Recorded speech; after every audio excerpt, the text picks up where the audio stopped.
12 Rules of Life introduction. Hello दोस्तों, rules या नियम एक ऐसी चीज है जो शायद हर किसी को पसंद ना हो, लेकिन जब लाइफ में ये होते हैं ना, तो उसे एक डिसिप्लिन में बांध देते हैं। इस सीरीज में हम बात करेंगे जिंदगी जीने के कुछ ऐसे ही नियमों के बारे में जो हमारी लाइफ को एक नई दिशा दे सकते हैं। इस सीरीज में, जो कि एक समरी है जॉर्डन पीटरसन की किताब 12 रूल्स ऑफ लाइफ की, हम जानेंगे और समझेंगे लाइफ के ऐसे 12 रूल्स जो आपकी लाइफ को एक डिसिप्लिन्ड वे में बदल देंगे। देखिए, देखा जाए तो हर इंसान की जिंदगी में परेशानियां तो हैं और ये हमारी जिंदगी का हिस्सा बन चुकी हैं। अब इससे बचने के दो ही तरीके हैं। पहला, या तो आप सुसाइड कर लें और काम खत्म, और दूसरा कि हम उनका डट कर सामना करें। जिस तरह की भागदौड़ और थका देने वाली जिंदगी में हम जी रहे हैं ना, ऐसे में हर किसी के अंदर कुछ ऐसा है जो उन्हें कभी एक बुरा इंसान बना देता है। पीटरसन कहते हैं कि ये सोचना बहुत अच्छा है कि लाइफ का मतलब खुशी है, लेकिन जब आप दुखी होते हैं तो क्या होता है? खुशी एक बहुत बड़ा साइड इफेक्ट है। जब ये आए तो इसे ग्रेसफुली एक्सेप्ट करें, लेकिन ये मोमेंटरी और अनप्रिडिक्टेबल है। ये कोई ऐसी चीज नहीं है जिसका आप एम कर सकें, क्योंकि ये कोई डेस्टिनेशन नहीं है। और यदि हैप्पीनेस ही जीवन का पर्पस है, तो दुखी होने पर क्या होता है? तब आप अनसक्सेसफुल या फेल होते हैं। इस सीरीज में हम सुनेंगे और समझेंगे कि इंसान कुछ एथिक्स और मीनिंग के साथ पैदा हुआ है और उसे उनकी रिस्पॉन्सिबिलिटी लेनी चाहिए, और इसके लिए उसकी पर्सनल इंटरेस्ट्स बीच में नहीं आनी चाहिए। हमें जिंदगी में ऐसी चीजों की इच्छा करनी चाहिए जो लाइफ को एक मीनिंग देती हैं। ऐसी बहुत सी बातें बाइबल में हैं, हैरी पॉटर में कही गई हैं, पिनोकियो और लायन किंग में भी कही गई हैं। क्योंकि देखिए, ये माना जाता है कि एक इंसान को एक पीड़ित बने रहने से बचना चाहिए और अपनी लाइफ को एक ऐसे तरीके से जीना चाहिए जिसमें तुरंत मिलने वाले मोमेंटरी सेटिस्फैक्शन और नेचुरल और परवर्स डिजायर्स को रिजेक्ट किए जाने की ताकत हो। साथ ही हम सुनेंगे कि किस तरह से हमारी अपब्रिंगिंग इग्नोर करती है सेक्सुअल डिफरेंसेस को, मेल फीमेल इंटरपर्सनल रिलेशनशिप्स को, और कैसे हमारे अंदर रिस्पेक्ट की कमी है। पर साथ ही इस समरी में हम सीखेंगे उन बहुत से तरीकों के बारे में भी जो कि हमें किसी भी बुरे से बुरे ट्रैजिक इवेंट और उसकी मेमोरीज से बाहर निकलने में मदद करते हैं। ऐसे इवेंट्स जिन पर हमारा कभी कोई कंट्रोल नहीं होता। इसमें हम जानेंगे कि किस तरह से आप एक ऐसे इंसान बन सकते हैं जो हर चीज पर नजर रखता है और जिंदगी की छोटी छोटी खुशियों और मोमेंट्स को एंजॉय कर सकता है। अगर बात करूं तो पॉइंट्स में हम सीखेंगे जिंदगी जीने के 12 नियम जो हैं। पहला, अपने कंधे सीधे तान कर खड़े रहिए, मतलब तैयार रहिए जिंदगी के हर चैलेंज के लिए। दूसरा, ये समझिए कि आपको खुद को एक ऐसे इंसान की तरह ट्रीट करना है जिसकी आपको सहायता करनी है। तीसरा, दोस्त वो बनाइए जो वाकई आपका भला चाहते हो। चौथा, अपने आप को खुद से कंपेयर कीजिए, ना कि किसी और से। आप कल क्या थे और आज क्या है, ये कंपैरिजन जरूरी है। पांचवा, अपने बच्चों को कुछ भी ऐसा मत करने दीजिए जिससे आप उन्हें नापसंद करने लगे। छठा, किसी और को जज करने से पहले या किसी और को सलाह देने से पहले खुद को सही कीजिए। सातवां, वो करिए जिससे आपकी लाइफ को एक उद्देश्य या दिशा मिलती है। आठवां, सच बोलिए, या ऐसा नहीं कर सकते तो कम से कम झूठ तो मत बोलिए। नवां, हमेशा सोच के चलिए कि जिसे भी आप सुन रहे हैं उसे कुछ ऐसा पता है जो आपको नहीं पता, तो कुछ तो सीखने को मिलेगा। 10वां, कम बोलिए लेकिन मतलब का बोलिए, यानी कुछ ऐसा जो दूसरे सुनना चाहें। 11वां, जब बच्चे स्केटबोर्डिंग कर रहे हों तो उन्हें परेशान न करें, उन्हें सीखने दें। और आखिरी यानी 12वां, जब भी आप किसी बिल्ली को रास्ते पर देखें तो उसे पाल लें, यानी सीखें जीवन में सामाजिक और असामाजिक होने की कला। इन 12 नियमों के साथ, जिन्हें लोगों ने जीसस के 10 कमांडमेंट से कंपेयर किया है, हम बहुत कुछ ऐसा सीखेंगे जो जीवन जीने का हमारा तरीका और नजरिया दोनों बदल देगा। मैं हूँ आपके साथ पल्लवी भारती। आप मेरे साथ सुन रहे हैं इस बुक की ऑडियो बुक समरी। तो देर किस बात की, शुरू करते हैं लाइफ रूल्स का एक अनोखा सफर। आप आ रहे हैं ना? Be confident in your posture. Hello दोस्तों, मैं हूँ पल्लवी भारती। हम एक नई जर्नी शुरू करने जा रहे हैं जहाँ हम जानेंगे और सीखेंगे जीवन जीने के ऐसे नियम जिन्हें शायद सुना तो हम सबने होगा, पर उन्हें कभी अपना नहीं पाए क्योंकि हमने उन्हें ना सीखा नहीं।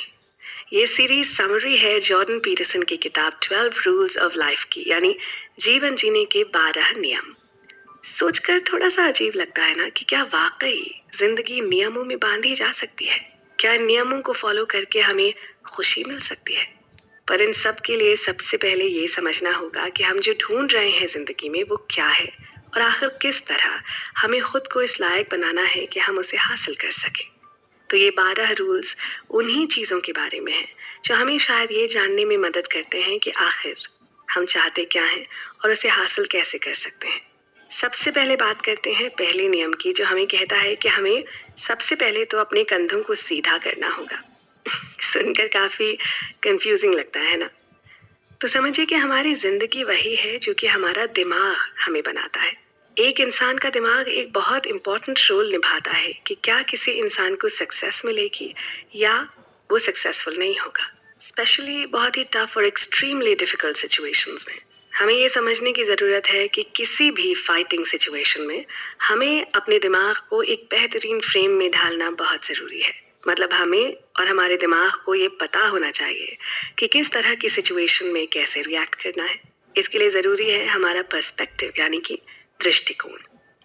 जब आप किसी भी सिचुएशन को एक पॉजिटिव पर्सपेक्टिव के साथ डील करते हैं या कन्फ्रंट करते हैं और एक पूरे इक्विप्ड वे, यानी पूरी तरह से तैयार होकर उसका सामना करते हैं, तो यूजुअली उसका रिजल्ट सक्सेस ही होता है।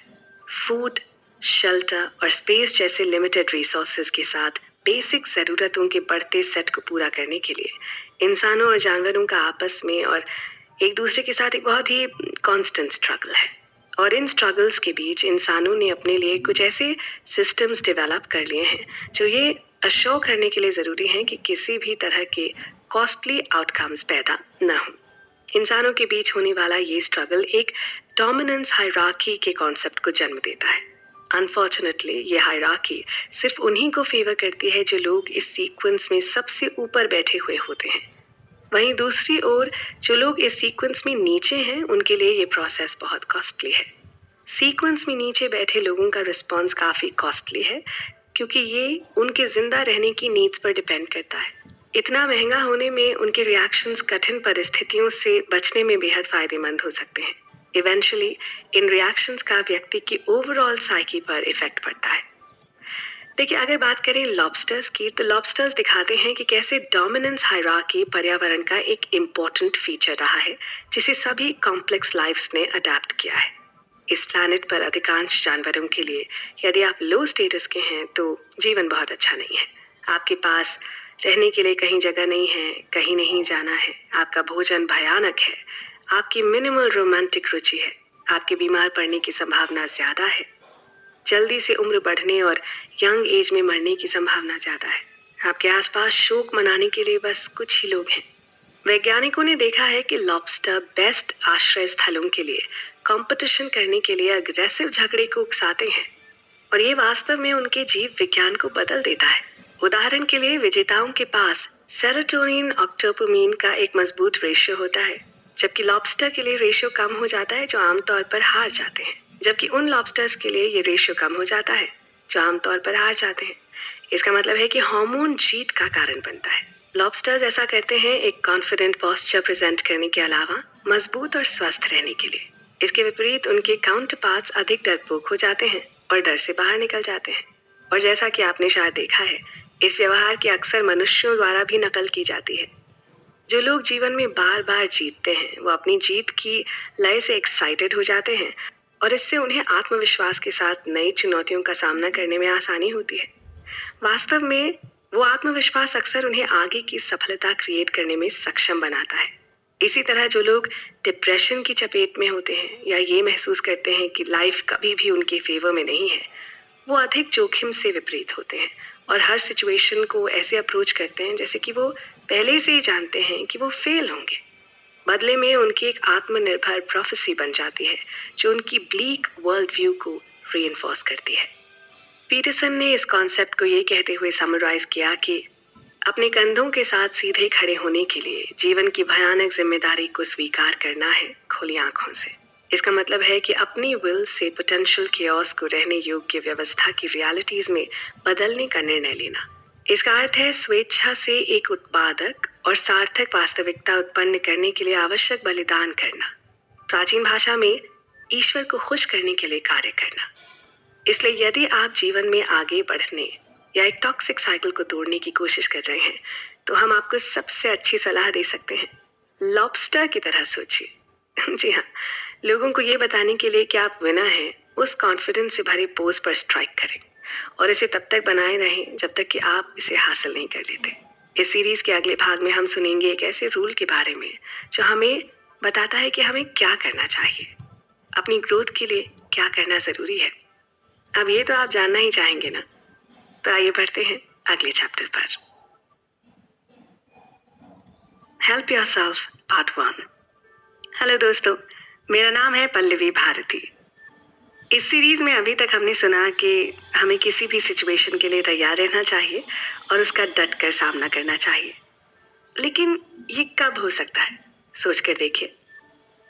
क्या ये तब संभव है जब आप सारी जिंदगी खुद को दूसरों के लिए डिवोट कर देते हैं?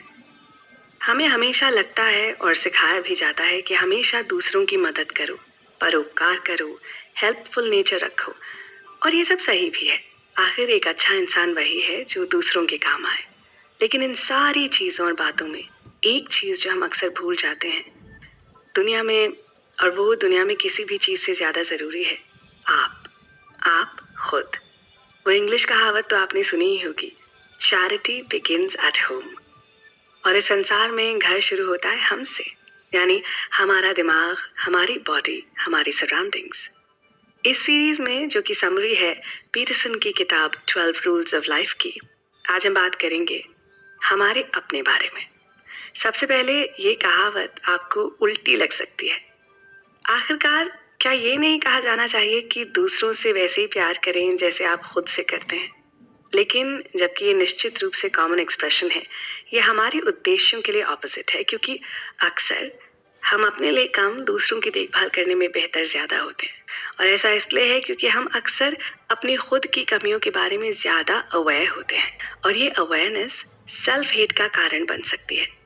इस एपिसोड में हम बात कर रहे हैं केओस और ऑर्डर की। पीटरसन ने इंसान की हैबिट को समझाने के लिए एडम और ईव की बाइबल की कहानी का इस्तेमाल किया है। उन्होंने इसके थ्रू इंसान की सेल्फ कॉन्फिडेंस और सेल्फ शेमिंग के बिहेवियर के बारे में बताया है। उन्होंने बताया कि जब लोग दूसरों की हेल्प करने का ऑप्शन चुनते हैं तो उनकी एक सेल्फलेस डिजायर होती है, जो कि अक्सर सोसाइटी के एक्सपेक्टेड नॉर्म्स से बहुत ज्यादा होती है। पीटरसन इसे सेल्फ डिस्ट्रक्शन के एपेटाइट के एक्शन के साथ जोड़ते हैं। कुछ लोग हमेशा जितना चबा सकते हैं उससे अधिक काट रहे हैं, और ऐसे लोग खुद को अननेसेसरी और एक्सेसिव बर्डन के साथ वे डाउन कर रहे हैं। लेकिन जब हम बात करते हैं सेल्फ डिस्ट्रक्शन की या सेल्फ डाउट की, तो जरूरी है कि हम उसके कारणों के बारे में भी जानें। जैसा कि हम उन सभी कारणों पर ध्यान फोकस करते हैं जिनसे हम खुद को इंफीरियर मानते हैं, हम कन्विंस हो जाते हैं कि हम सेल्फ केयर, काइंडनेस या पॉजिटिविटी के लायक नहीं हैं। इस वजह से हम अपनी सारी पॉजिटिव एनर्जी उन लोगों पर केंद्रित करते हैं जिन्हें हम प्यार करते हैं, विशेष रूप से हमारे साथी और पालतू जानवर, और खुद को वही काइंडनेस देने से निग्लेक्टेड रखते हैं। एग्जाम्पल के तौर पर लोग अपने कुत्तों को बचाने के लिए गोलियां देंगे, लेकिन जब अपने लिए करना हो तो मना कर देंगे। आपको अपने भविष्य पर विचार करने और सोचने की जरूरत है। अगर मैं अपनी देखभाल ठीक से कर रहा होता तो मेरा जीवन कैसा दिखता? कौन सा करियर मुझे चुनौती देगा और मुझे प्रोडक्टिव और हेल्पफुल बना देगा? अगर इस बात को हम और ज्यादा अच्छे से समझने की कोशिश करना चाहें तो हम ईडन गार्डन की कहानी को देख सकते हैं। ईडन गार्डन की कहानी से पता चलता है कि हम सभी ओरिजिनल सिन यानी पाप से प्रभावित हैं, लेकिन आपके पास एक ऑप्शन है। आप या तो स्वर्ग की तलाश कर सकते हैं या नर्क में घसीटे जा सकते हैं। हाँ, आपका स्वभाव शर्मीला, पापी है, लेकिन भगवान के लिए बस थोड़ी सी कोशिश करें। अपनी सेल्फ पिटी से बाहर निकलने के लिए, या कहें कि हमारे पिटीफुल होल से बाहर निकलने के लिए, हमें दूसरों का वेट नहीं करना चाहिए, क्योंकि हमें उसकी कोई जरूरत नहीं है। इसलिए इंतजार करना बंद कीजिए। सीरीज के अगले एपिसोड में हम इसी बारे में और बात करेंगे कि आखिर क्यों हम ऐसे हैं और क्यों जरूरी है कि हम हर चीज से पहले खुद को रखें। आफ्टर ऑल, जैसा कि हमने पहले कहा कि चैरिटी बिगिंस एट होम। और हमारा होम है हम खुद। तो इसलिए पहले खुद का ख्याल रखें। आइए अब आगे बढ़ते हैं अपने अगले चैप्टर पर। Help yourself first part 2। Hello दोस्तों, जिंदगी जीने के नियमों की बात करें तो यकीन मानिए, नियमों में बंधा हुआ जीवन, या कहें कि कुछ नियमों का पालन करने से हम वाकई अपनी जिंदगी को अपने खुद के लिए बहुत आसान बना लेते हैं। और ये आसान जिंदगी हमें वो देती है जो शायद हम सब ढूंढ रहे हैं, सुकून या कंटेंटमेंट। इस सीरीज में, जो कि समरी है किताब 12 रूल्स ऑफ लाइफ की, हम बात कर रहे हैं पीटरसन के द्वारा दिए गए ऐसे नियमों की जो अगर जिंदगी में अपना लिए जाएं तो जिंदगी को शायद भरपूर और चिंता फ्री तरीके से जिया जा सकता है। पिछले एपिसोड में हम बात कर रहे थे ऐसे ही एक रूल के बारे में जिसमें हमने जाना कि दुनिया में किसी और के लिए कुछ भी करने से पहले जरूरी है अपने खुद के लिए एक अच्छी जिंदगी बनाना, या और आसान शब्दों में कहें तो किसी और से पहले खुद का ख्याल रखना। पर इन सबसे पहले हमें ये भी समझना है कि जिंदगी हमारे हिसाब से तो नहीं चलती। हम जिंदगी जीने के तरीकों के बारे में सोच सकते हैं, लेकिन अगर चाहें तो उसी तरीके से वो हमेशा चलती रहे तो ये तो पॉसिबल नहीं है।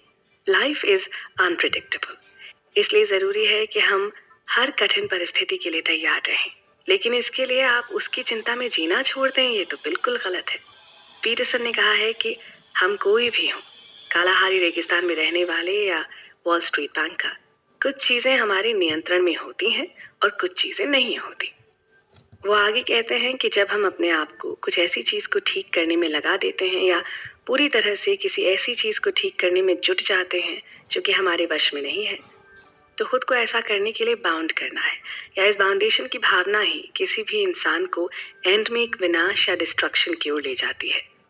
इसलिए किसी भी इंसान के लिए ये जरूरी है कि वो बजाय इसके कि ज्यादा से ज्यादा बोझ उठा सके, ये सीखे कि जीवन में कुछ परिस्थितियों में पीछे हट जाना ही सही होता है, और यही जरूरी भी है। Eastern philosophy duality of nature पर अपनी टीचिंग्स के माध्यम से इन टॉक्सिक पैटर्न्स को एक्सेप्ट कर लेता है। ये यांग सिंबल, जो कि हम सब ने ही देखा होगा, एक डार्क साइड और एक लाइट साइड का रिप्रेजेंटेशन करता है, जिसका मतलब यह है कि हर साइड में कम से कम दूसरे का संकेत होता है, और ना ही दूसरे के बिना वो एग्जिस्ट कर सकता है।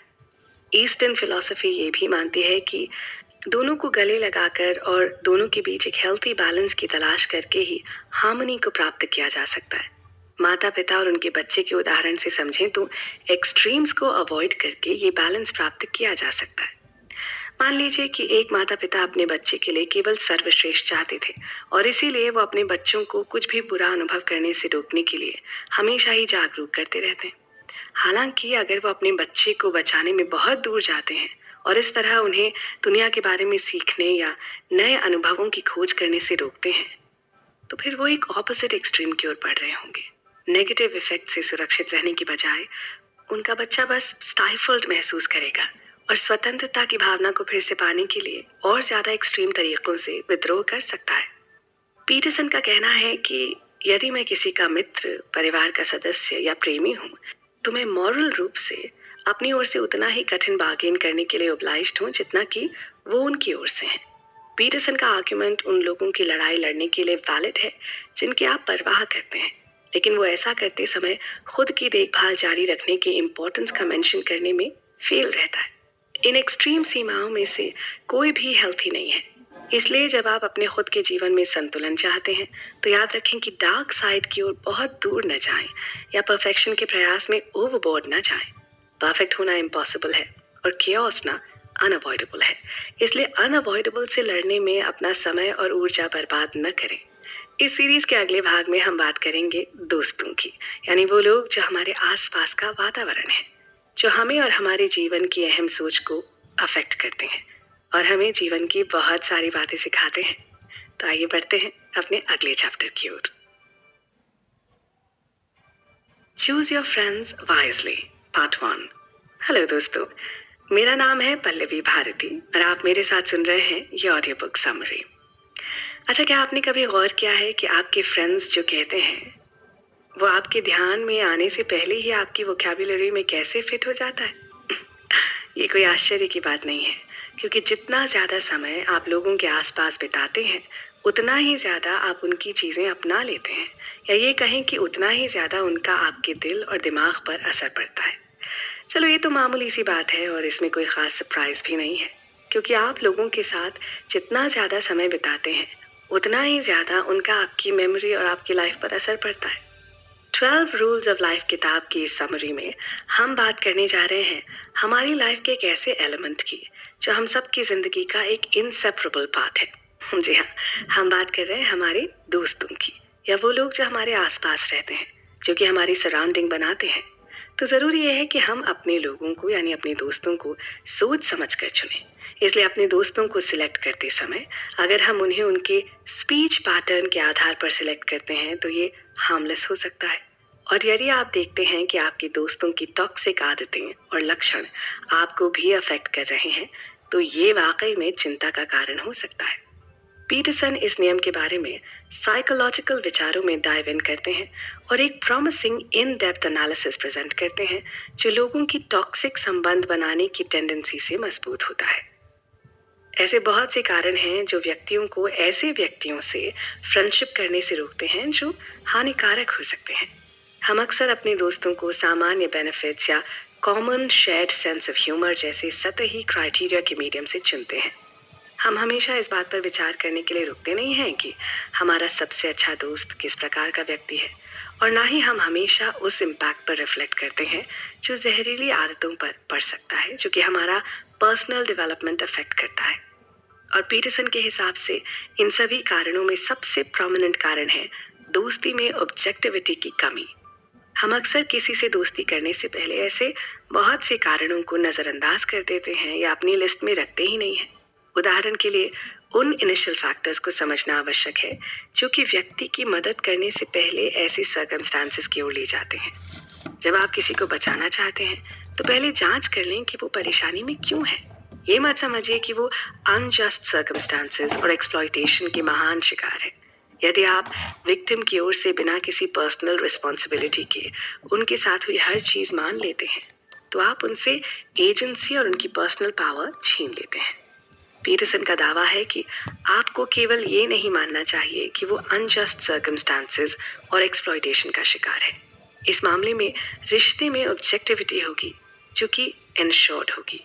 हम सब इंसान हैं, नॉर्मल बीइंग हैं, बस हम में से कुछ बेहतर प्राणी हैं। ज़रूरी है कि हम दोनों में अंतर बताना सीखें और समझें कि कुछ लोग मदद से परे हैं, वो केवल अच्छे लोगों की मदद करने की टेंडेंसी का एक्सप्लॉयटेशन कर रहे हैं। और जैसा कि दोस्तोयेव्स्की ने ठीक ही ऑब्जर्व किया है, ऐसे लोग आपको अपने लेवल तक नीचे खींच लेंगे। इसलिए ये ज़रूरी है कि हम विनर्स के साथ बने रहें। अगर लोग पंगा लेने के लिए एडमेंट हैं तो उन्हें ऐसा करने दें। उनका डिवाइन पर्पस से कोई लेना देना नहीं है। बस आपको अपना काम करना चाहिए, यानी कि हमेशा कोशिश करें कि अच्छे दोस्त बनाएं। आफ्टर ऑल वो कहते हैं ना, a man is known by the company he keeps.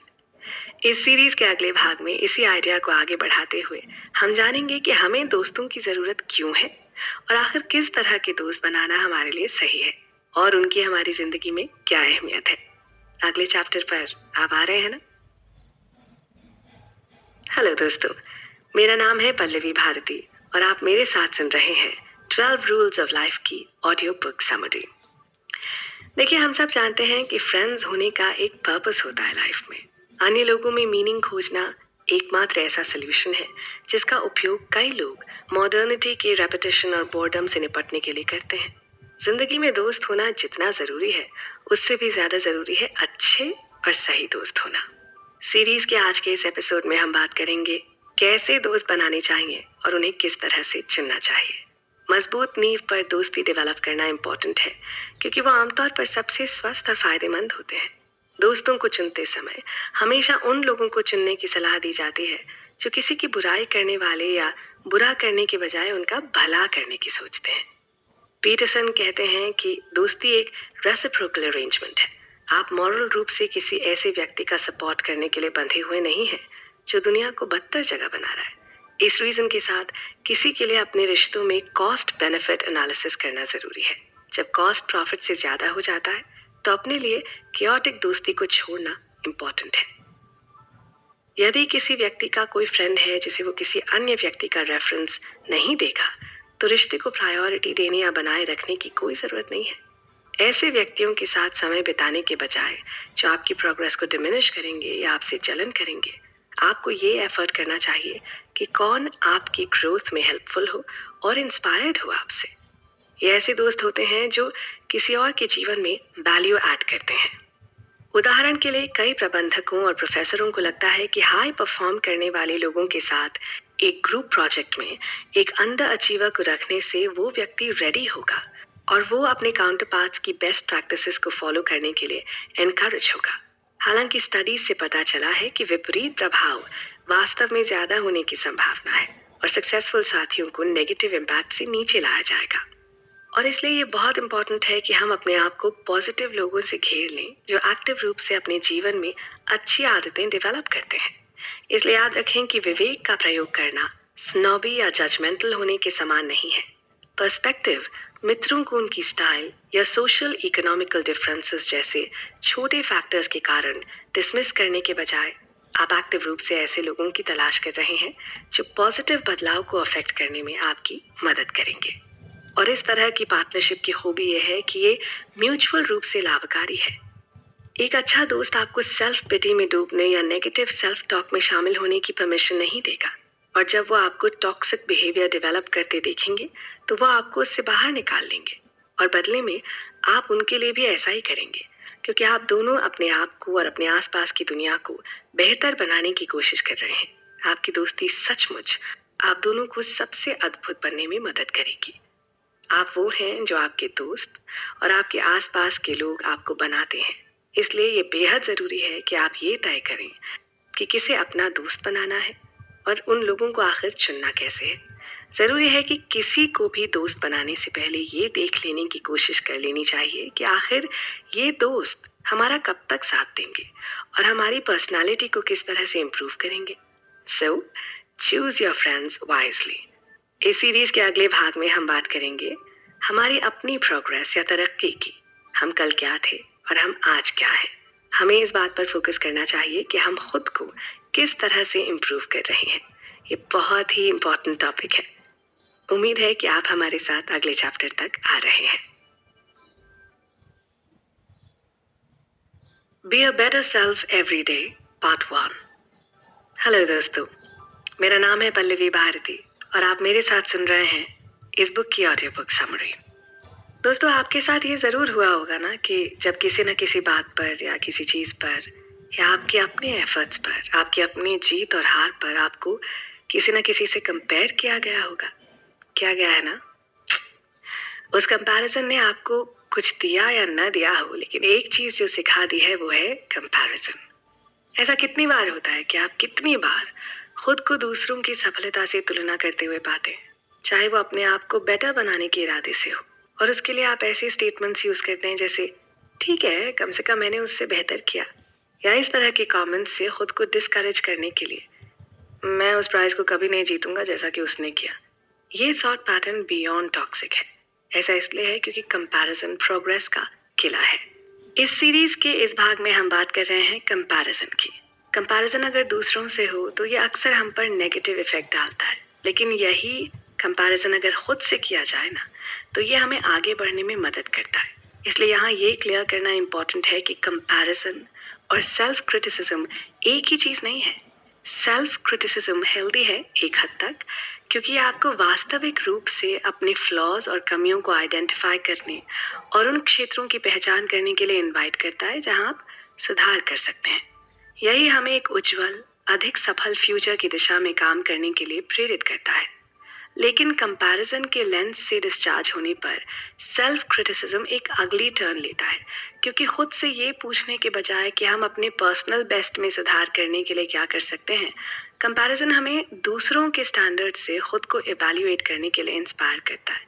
Internal self criticism व्यक्ति के डेवलपमेंट में अत्यधिक यूजफुल होता है। कहा जाता है कि कोई फर्क नहीं पड़ता कि आप किसी चीज में कितने अच्छे हैं या आप अपनी अकम्पलिशमेंट्स को कैसे रैंक करते हैं, वहां कोई है जो आपको इनकॉम्पिटेंट बनाता है। इसका सार ये है कि एक व्यक्ति अपनी दृष्टि में शायद परफेक्ट हो सकता है, लेकिन ये तब तक नहीं है जब तक कि दूसरा व्यक्ति अपनी कमियों की पहचान न कर ले। यहाँ तक कि जब लोग अपनी उपलब्धियों से सेटिस्फाई होते हैं तब भी उन्हें क्यूरियस बने रहना चाहिए और उन एस्पेक्ट्स को पहचानना चाहिए जिनमें सुधार की जरूरत है। ये वर्ल्ड व्यू इंक्रीमेंटल विकास के उन मोमेंट्स को खत्म कर देता है जो हमारी जर्नी को आकार देते हैं, हमारी प्रोग्रेस को सफलता या असफलता के काले और सफेद फिल्टर के साथ बदल देते हैं।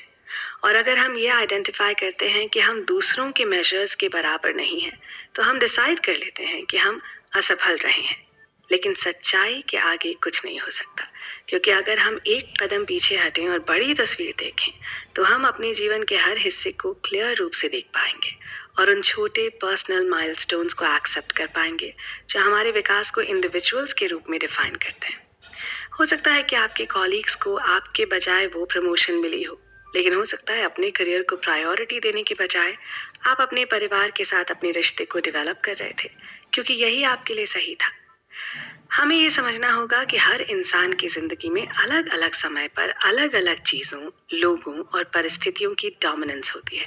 जरूरी नहीं कि दो लोगों के सर्कमस्टांसेस एक से हों, या अगर ये सर्कमस्टांसेस एक से हों भी, तो भी दो लोगों की सराउंडिंग और एनवायरनमेंट एक से हों। इसलिए कंपैरिजन नहीं किया जा सकता। हमें ध्यान देना है खुद पर। हमारा कंपटीशन हम है। सीरीज के अगले एपिसोड में हम इसी आइडिया पर, यानी अपने आप से कंपटीशन के बारे में और डिटेल में बात करेंगे और समझेंगे कि आखिर ये जरूरी क्यों है। आप बने रहें हमारे साथ। Be a better self every day part 2। Hello दोस्तों, हम सब ने बहुत से लाइफ मंत्र सुने होंगे, समझे होंगे। चलिए आज एक और ऐसा ही मंत्र सीखते हैं, उसके बारे में जानते हैं, जो है भविष्य की ओर एम करते हुए प्रेजेंट एनवायरनमेंट पर ध्यान देना। जीवन के सभी क्षेत्रों में सक्सेस का एक परफेक्ट नुस्खा है। अकम्पलिशमेंट्स के हायरार्कीज आज डिजिंगली रूप से वर्टिकल है। कौन परवाह करता है कि आप कनाडा के प्रधानमंत्री हैं और कोई और है संयुक्त राज्य अमेरिका। आज आप अपने स्थानीय शहर के साथ कंपटीशन नहीं कर रहे हैं, लेकिन अधिकांश इंडस्ट्रीज जिनसे आप कंपटीशन कर रहे हैं वो पूरी दुनिया में सर्वश्रेष्ठ हैं। फिजिकल और साइकोलॉजिकल एनवायरनमेंट को सुनना हाई स्टैंडर्ड्स को प्राप्त करने के लिए जरूरी है, जबकि संतोष या शालीनता सफलता का दुश्मन है, क्योंकि आप जो लक्ष्य देखते हैं वो डिटर्मिन करता है कि आप क्या देखते हैं। इस बात को समझना बहुत जरूरी है और आपको ये बात मान भी लेनी चाहिए कि आप कभी भी उतने स्मार्ट नहीं होने वाले हैं। इसलिए अपनी तुलना किसी ऐसे व्यक्ति से न करें जो कि आपके हिसाब से स्मार्ट है। प्रार्थना करने के लिए अपने घुटनों के बल बैठकर शुरुआत करें। भले ही आप भगवान में विश्वास नहीं करते हैं। नास्तिक केवल वो लोग होते हैं जो होने के सच्चे मार्ग से अंधे हो जाते हैं। वहां आप पहले से ही थोड़ा कम बेकार महसूस करते हैं। ये ध्यान रखना महत्वपूर्ण है कि अधिकांश लोगों में एक इंटरनल क्रिटिक होता है। हालांकि कुछ लोग इस नर्म शांत चित आवाज को डिसमिस कर देते हैं जो उन्हें उस दिशा के बारे में बताती है जिसे उन्हें फॉलो करने की जरूरत है। इसमें से कुछ लोग ये भूल जाते हैं कि जहां से आप शुरू करते हैं वो उतना महत्वपूर्ण नहीं हो सकता जितना कि उस दिशा की जिसमें आप जा रहे हैं, और उन्हें भविष्य तक पहुंचने के बेस्ट तरीकों की तलाश करने की आवश्यकता है। सेल्फ क्रिटिसिज्म वो उपकरण है जो कैरेक्टर के रिफाइनमेंट और व्यक्तित्व के विकास की ओर ले जाता है। आपको समझना होगा कि आपकी अपनी अलग इम्पोर्टेंस है और अलग समस्याएं हैं, फाइनेंशियल, इंटीमेट, साइकोलॉजिकल। इसलिए आप अपनी खुद की दौड़ चलाएं और अपने बगल की गली में झांकने से बचें, यानी आप अपना खुद का रास्ता बनाएं और उस पर खुद ही चलें। जरूरी नहीं है कि आप भी वही करें जो दूसरे कर रहे हैं। इसलिए जरूरी है कि आप अपनी तुलना दूसरों से करना बंद करें और इसके बजाय खुद को अपनी पहले के अकम्पलिशमेंट्स के आधार पर जज करें। इसके लिए खुद से सवाल पूछें कि क्या आप कल की तुलना में आज बेहतर हैं? क्या आप आज से बेहतर कल बनना चाहते हैं?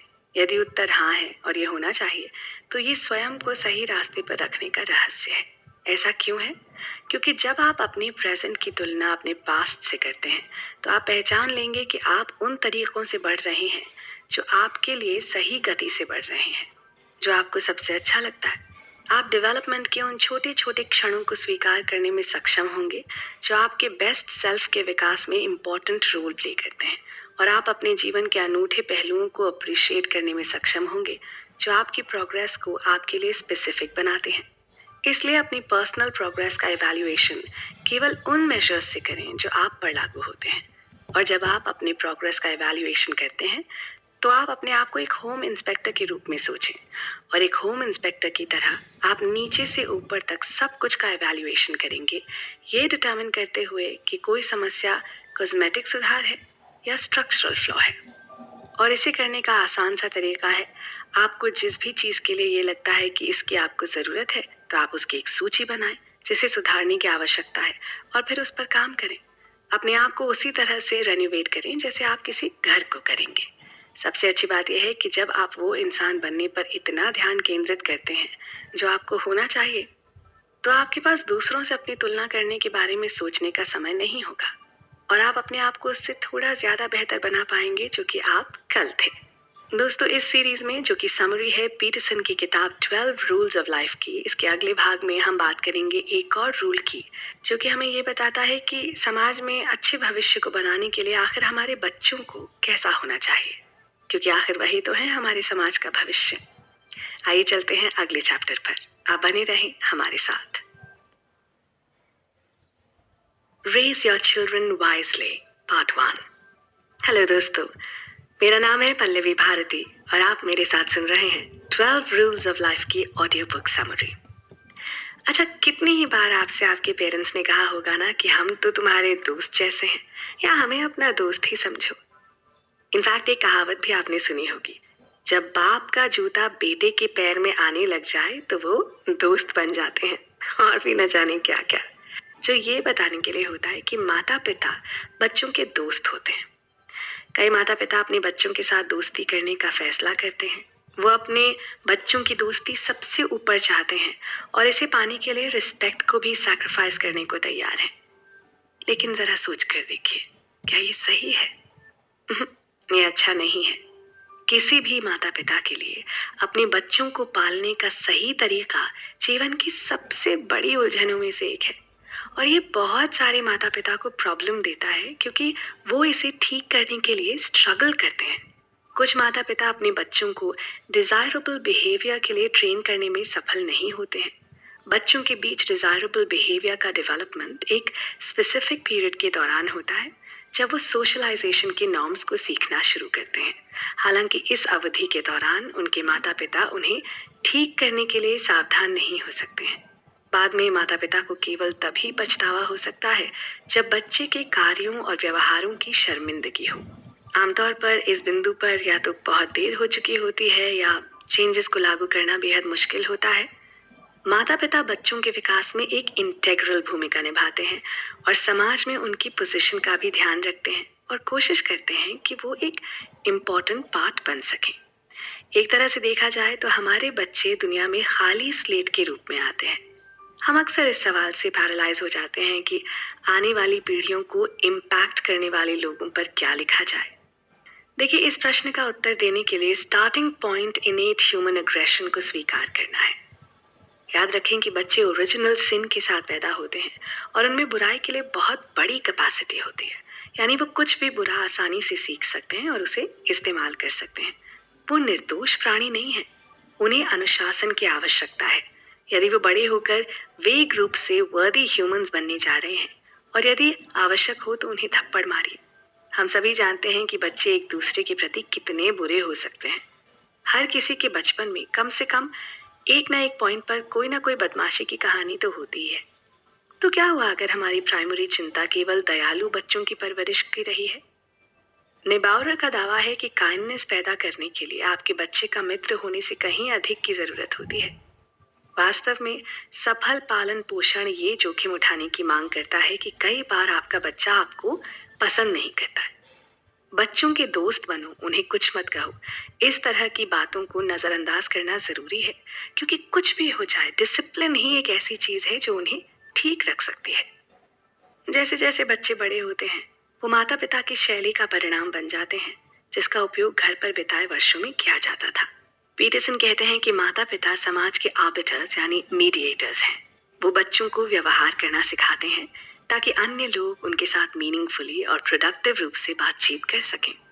हालांकि ये बात थोड़ी बुरी लग सकती है, लेकिन इस पर विचार करने के लिए कुछ समय दें कि पालन पोषण की ये शैली कैसे चलेगी।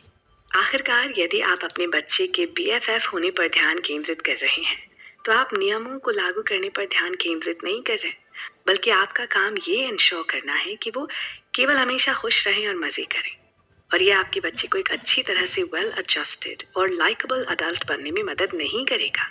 इसलिए हालांकि सीमाएं निर्धारित करना और उन्हें लागू करना मजेदार नहीं हो सकता है, लेकिन ये याद रखने में मदद कर सकता है कि आप अपने बच्चे को जीवन के शुरुआती पाठ पढ़ाकर एक महान सेवा कर रहे हैं।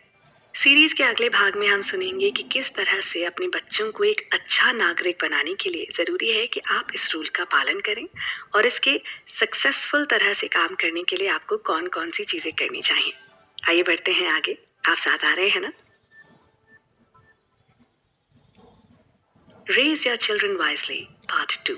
हेलो दोस्तों, पीटरसन की किताब 12 रूल्स ऑफ लाइफ की समरी के पिछले भाग में हम बात कर रहे थे बच्चों में डिसिप्लिन की। हम बात कर रहे थे कि माता पिता को अपने बच्चों का दोस्त बनने के बजाय उनमें अनुशासन डालना चाहिए। आखिरकार क्या उनके लिए ये बेहतर नहीं है कि वो एक ऐसे समाज से प्यार करने वाले माता पिता से जिम्मेदारी सीखें जो उन्हें बहुत कम सॉफ्ट तरीके से सिखाएगा। इसलिए यदि आप अपने बच्चे को सर्वश्रेष्ठ बनने में मदद करने के लिए एक्साइटेड हैं, तो आपको सफल पालन पोषण के लिए निबाउर के शीर्ष सजेशंस को मानना चाहिए, और इसके लिए उन्होंने कुछ ऐसे ही स्टेप्स बनाए हैं। पहला स्टेप, नियमों को लिमिट करने से बचना है। जबकि रूल्स बहुत ज्यादा जरूरी हैं, यदि आपके पास बहुत ज्यादा रूल्स हैं तो आपका बच्चा आपसे डिसअपॉइंट हो जाएगा और महसूस करेगा कि वो ऑब्स्टिकल्स से घिरा हुआ है। आपके मोजे हमेशा एक जैसे होने चाहिए, या आपको हमेशा इस समय बिस्तर पर होना चाहिए जैसे नियमों के साथ बच्चों के जीवन को कंट्रोल करने के बजाय बिहेवियरल रियल वर्ल्ड के नियमों पर ध्यान केंद्रित करें, जैसे सम्मान दिखाना, दयालु होना, और जब तक सेल्फ डिफेंस ना करना हो हिंसा का प्रयोग न करना। याद रखें कि ये नियम आपके बच्चे की कोर वैल्यूज को आकार देने में मदद करेंगे। और ईमानदारी से, क्या आपके पास एक ऐसा बच्चा होगा जो प्यार करने वाला और रिस्पेक्टेबल हो, या एक छोटा राक्षस जिसके मुंह से हमेशा मेल खाते हो? अगला नियम यह है कि हमेशा कम से कम बल का प्रयोग करना चाहिए, उतना ही जितना जरूरी हो। इसलिए मेक श्योर कि आप इक्वल रूप से क्लियर रिजल्ट्स के साथ क्लियर नियम सेट करते हैं और सजा को अपराध के लायक बनाने का ध्यान रखते हैं, यानी उतनी ही सजा देते हैं जितनी की जरूरी हो। ये जानने के लिए कि आपके बच्चे को उनके कामों के कॉन्सिक्वेंसेस को सीखने में मदद करने के लिए कौन सी पनिशमेंट सबसे इफेक्टिव होंगी, इसके लिए भी आपके बच्चे के बारे में इन डेप्थ नॉलेज की जरूरत होती है। इसलिए उस यूनिक इंसान को जानें और समझें कि कब केवल वर्बल करेक्शन ही जरूरी है और कब उनसे एक हफ्ते के लिए उनका वीडियो गेम दूर कर देना है। तीसरी टिप है यूनाइटेड फ्रंट के रूप में खड़ा होना। यदि आप दो माता पिता हैं तो इंश्योर करें कि आपने अपने बच्चे को ये बताया है कि वो अपना रास्ता पाने के लिए आप दोनों को एक दूसरे के खिलाफ खड़ा नहीं कर सकते। इसी तरह आपको इंश्योर करना होगा आप अपने साथी को सपोर्ट करना इंश्योर करें, भले ही वो गलतियां करें। गलतियों को प्यार से स्वीकार करना और उन पर एक साथ काम करना विकास और खुशहाल घर की कुंजी है। अपने बच्चों पर माता पिता के प्रभाव की शुरुआत दुनिया की शुरुआत के साथ ही हो गई थी। कोई धार्मिक आधार पर यह दावा करके भी रीजन दे सकता है कि बाइबल तर्क देती है कि ये माता पिता की जिम्मेदारी है कि वो अपने बच्चों को दिशा प्रदान करें। इसे हिस्टोरिकल उदाहरणों पर आधारित आर्ग्यूमेंट्स के लिए एक पॉइंट के रूप में यूज करें। जैसे जैसे बच्चे बड़े होते हैं और अजीब व्यवहार करना शुरू करते हैं, माता पिता शिकायत करना शुरू कर देते हैं। कुछ मामलों में माता पिता उन तकनीकों और शैलियों को समझने में फेल होते हैं जिनका वो उपयोग करते हैं, जो उनके बच्चों में रिफ्लेक्ट होती हैं। सबसे इम्पोर्टेंट गिफ्ट जो माता पिता अपने बच्चों को दे सकते हैं वो है उन्हें दुनिया की चुनौतियों का सामना करने के लिए तैयार करना, उनमें अच्छी नैतिकता और अनुशासन पैदा करना। इसलिए जैसा कि आपसे कहा गया है कि आप ये समझें कि जरूरी क्या है, और जरूरी ये है कि आपके बच्चों में एक अनुशासन हो जिससे वो अपने जीवन को एक सही दिशा दे सकें और वो अपने आप को एक काबिल समाज का हिस्सा बना सकें। इस सीरीज की समरी के अगले पार्ट में हम बात करेंगे एक ऐसे रूल के बारे में जो कि एक रूल से ज्यादा हम सबके जीवन की सच्चाई है, और जहां हम जानेंगे कि लाइफ फेयर नहीं है, और साथ ही वो नियम जिनके हिसाब से हमें जीवन जीना पड़ता है। तो आइए बढ़ते हैं अगले चैप्टर पर। आप कहीं मत जाइएगा। Life is not fair part 1। Hello दोस्तों, मेरा नाम है पल्लवी भारती और आप मेरे साथ सुन रहे हैं 12 रूल्स ऑफ लाइफ की ऑडियो बुक समरी। देखिए, जब भी हमारे साथ कुछ भी बुरा होता है तो जाने अनजाने हम सारा का सारा दोष अपनी किस्मत या कुदरत पर डाल देते हैं, है ना? अच्छा, आपको पता है कि आप ऐसा क्यों करते हैं? ऐसा इसलिए होता है क्योंकि ये सबसे आसान तरीका है किसी भी सिचुएशन से निकलने का, या यूं कहें कि उससे बचने का। कितनी बार जीवन में ऐसा होता है कि जब कोई अपॉर्चुनिटी हमारे सामने होती है पर हम उसका फायदा नहीं उठा पाते और बाद में उसके लिए पछताते हैं। लेकिन जब हम ऐसा करते हैं तो क्या हम कुछ गलत कर रहे हैं? आपको लगेगा शायद नहीं, या शायद हाँ। लेकिन हम इसके लिए कर ही क्या सकते हैं? हमें समझना होगा कि वो हम ही हैं जो इसके बारे में कुछ भी कर सकते हैं।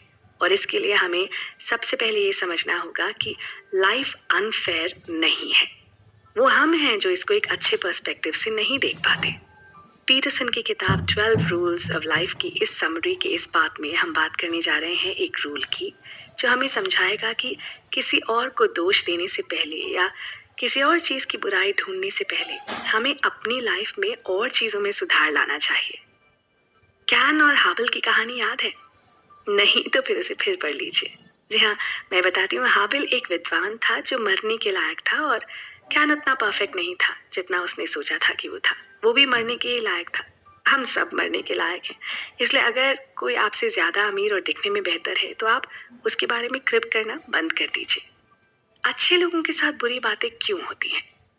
ये जीवन के सदियों पुराने पेनफुल रहस्यों में से एक है, और आज तक हमने इसे अभी तक सुलझाया नहीं है। अक्सर ऐसा इसलिए होता है क्योंकि दूसरों पर किसी भी बुरी चीज का दोष देना आसान होता है, चाहे वो ग्लोबल लेवल पर हो या पर्सनल स्केल पर। हालांकि ये दुनिया की सफरिंग्स के लिए सही रिस्पॉन्स नहीं है, और ना ही हमारा कोई इंटरेस्ट है इन पर ध्यान देने में। हालांकि ये दोनों रिएक्शंस टेम्पटिंग है। एक हेल्थी लाइफस्टाइल को बनाए रखने के लिए ज्यादा एक्सट्रीम रिस्पॉन्सेस से बचना इम्पोर्टेंट है। फेमस रूसी लेखक लियो टॉल्स्टॉय ने हालांकि इसे इस तरह से नहीं देखा। वास्तव में उन्होंने सुझाव दिया कि दुनिया का इनजस्टिस मानव मन पर इतना ओवरवेलमिंग है कि केवल 4 रिस्पॉन्सेस ही वैलिड हो सकते हैं। उनकी परिभाषा के अनुसार इन प्रतिक्रियाओं में बच्चों की तरह इग्नोरेंस, हेडोनिस्टिक प्लेजर, आत्महत्या या इस सब के बावजूद संघर्ष करने का दृढ़ संकल्प शामिल था। जैसा कि हमने पहले कहा कि जब किसी व्यक्ति पर ट्रेजेडी आती है तो वो अन्य फैक्टर्स या प्रकृति को दोष देने के लिए इंक्लाइंड होता है। इंसान ग्लेयरिंग डेफिशिएंसीज के लिए अपनी आंखें बंद कर लेते हैं, जबकि इंसान की सफरिंग्स का एक बहुत बड़ा कारण होता है उसका खुद का नेचर। अधिकांश मुसीबतें जो मनुष्य का सामना करती हैं वो पर्सनल गलतियों, बुरे विकल्पों और खराब निर्णय लेने के कारण होती हैं। पीटरसन रिकॉर्ड करते हैं कि हर कोई दर्द के लिए नियत है और विनाश के लिए तैयार है। कभी कभी दुख पर्सनल मिस्टेक्स का रिजल्ट होता है, जैसे जानबूझकर अंधापन, खराब निर्णय। हमें समझना होगा कि दुनिया लोगों को वो देती है जिसके वो हकदार हैं। ये कॉन्सेप्ट उन व्यक्तियों के लिए प्रॉब्लमैटिक हो सकता है जो चुनौतियों का उपयोग पत्थर या बिल्डिंग ब्लॉक के रूप में बड़ी चीजों के लिए नहीं करना चाहते। जब कोई व्यक्ति पीड़ित होता है तो उनके लिए नाराजगी महसूस करना नेचुरल है। इसके लिए पीटरसन कहते हैं कि यदि आप पीड़ित हैं, ठीक है, यह आइडियल है, लोग सीमित हैं और जीवन पेनफुल और ट्रैजिक है। इसलिए ये बहुत जरूरी है कि हमें पहले अपनी लाइफ का कंट्रोल अपने हाथ में लेना होगा और अपनी लाइफ को पहले ठीक करना होगा, क्योंकि ये कहते रहने से कि लाइफ अनफेयर है कुछ भी कभी ठीक नहीं होगा। इस समरी के अगले भाग में इसी रूल के बारे में और डिटेल में बात करते हुए हम जानेंगे कि आखिर ये कंट्रोल हम कैसे पा सकते हैं और कैसे ये इंश्योर कर सकते हैं कि हम अपने सर्कमस्टांसेस के लिए खुद ही जिम्मेदार हैं। आगे काफी इंटरेस्टिंग बातें होंगी। उम्मीद है कि आप साथ बने रहेंगे। Life is not fair part 2। Hello दोस्तों, 12 रूल्स ऑफ लाइफ किताब की ऑडियो बुक समरी के इस पार्ट में हम सुन रहे थे कि किस तरह से हम अपनी सभी परेशानियों और गलतियों के लिए दूसरों पर और कुदरत पर सारा ब्लेम डाल देते हैं। लेकिन हमें ये समझना होगा कि हमारी चीजों के जिम्मेदार हम खुद हैं और कोई नहीं। तो इन्हें ठीक करने की जिम्मेदारी भी तो सिर्फ हमारी ही है। अपनी परिस्थितियों पर विचार करें, छोटी शुरुआत करें। क्या आपने अपने सामने पेश किए गए अवसरों का पूरा फायदा उठाया है? अगर जवाब नहीं है तो आप वो सब काम करना बंद कर दीजिए जो आपको लगते हैं कि आपके लिए गलत है। आपको समझना होगा कि दुनिया चैलेंजेस से भरी है और कई स्थितियों में व्यक्ति बहाने और वस्तुओं की तलाश कर रहे हैं जिसके लिए वो अपने एक्सपेरिमेंट्स और परेशानियों के लिए दोषी ठहरा सकते हैं।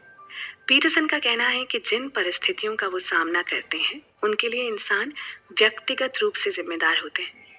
लेकिन क्या वाकई में सब कुछ ऐसा ही है? ऐसा लगता है कि दूसरों ने डेफिनेट रूप से इस डिसअपॉइंटिंग वर्ल्ड व्यू को अपनाया है, जैसा कि कई ट्रेजेडीज से पता चलता है जिसमें लोग स्कूल्स में मास शूटिंग करके दूसरों के साथ साथ अपनी खुद की भी जान ले लेते हैं। जून 2016 तक आंकड़े बताते हैं कि संयुक्त राज्य अमेरिका में पिछले 1260 दिनों में 1000 से अधिक गोलीबारी हुई थी। इनमें से प्रत्येक मामले में शूटर ने अपना जीवन समाप्त करने से पहले 4 या अधिक लोगों को मार डाला था। जबकि ये रियलिटी में बहुत ही ब्लीक खबर है। इससे हमें उम्मीद नहीं छोड़नी चाहिए या ये रिजल्ट निकालना चाहिए कि मानवता स्वाभाविक रूप से खराब है। इस समरी में पीटरसन ने जीने का छठा नियम शामिल किया है, जो लोगों को दुनिया की बुराई करने से पहले अपने जीवन और कार्यों की जिम्मेदारी लेने के लिए इनवाइट करता है। हमें समझना होगा कि लाइफ में ऐसा कोई पॉइंट नहीं है जिसमें किसी की भी जिंदगी इतनी खराब या बर्बाद हो गई हो कि उसमें किसी तरह के कोई सुधार की कोई गुंजाइश ही ना हो। जरूरत सिर्फ इतनी सी है कि लोगों को जिम्मेदारी लेनी चाहिए और अपने जीवन में गलत कामों को सुधारने की दिशा में सक्रिय और इफेक्टिव कदम उठाने चाहिए। रूसी लेखक अलेक्जेंडर सोजिनित्सिन की फिलॉसफी से इंस्पायर होकर पीटरसन ने जोर देकर कहा कि जीवन की क्रूरटी को अस्वीकार करना या निग्लेक्ट कर देना संभव है, भले ही आपने इसे पहली बार देखा हो।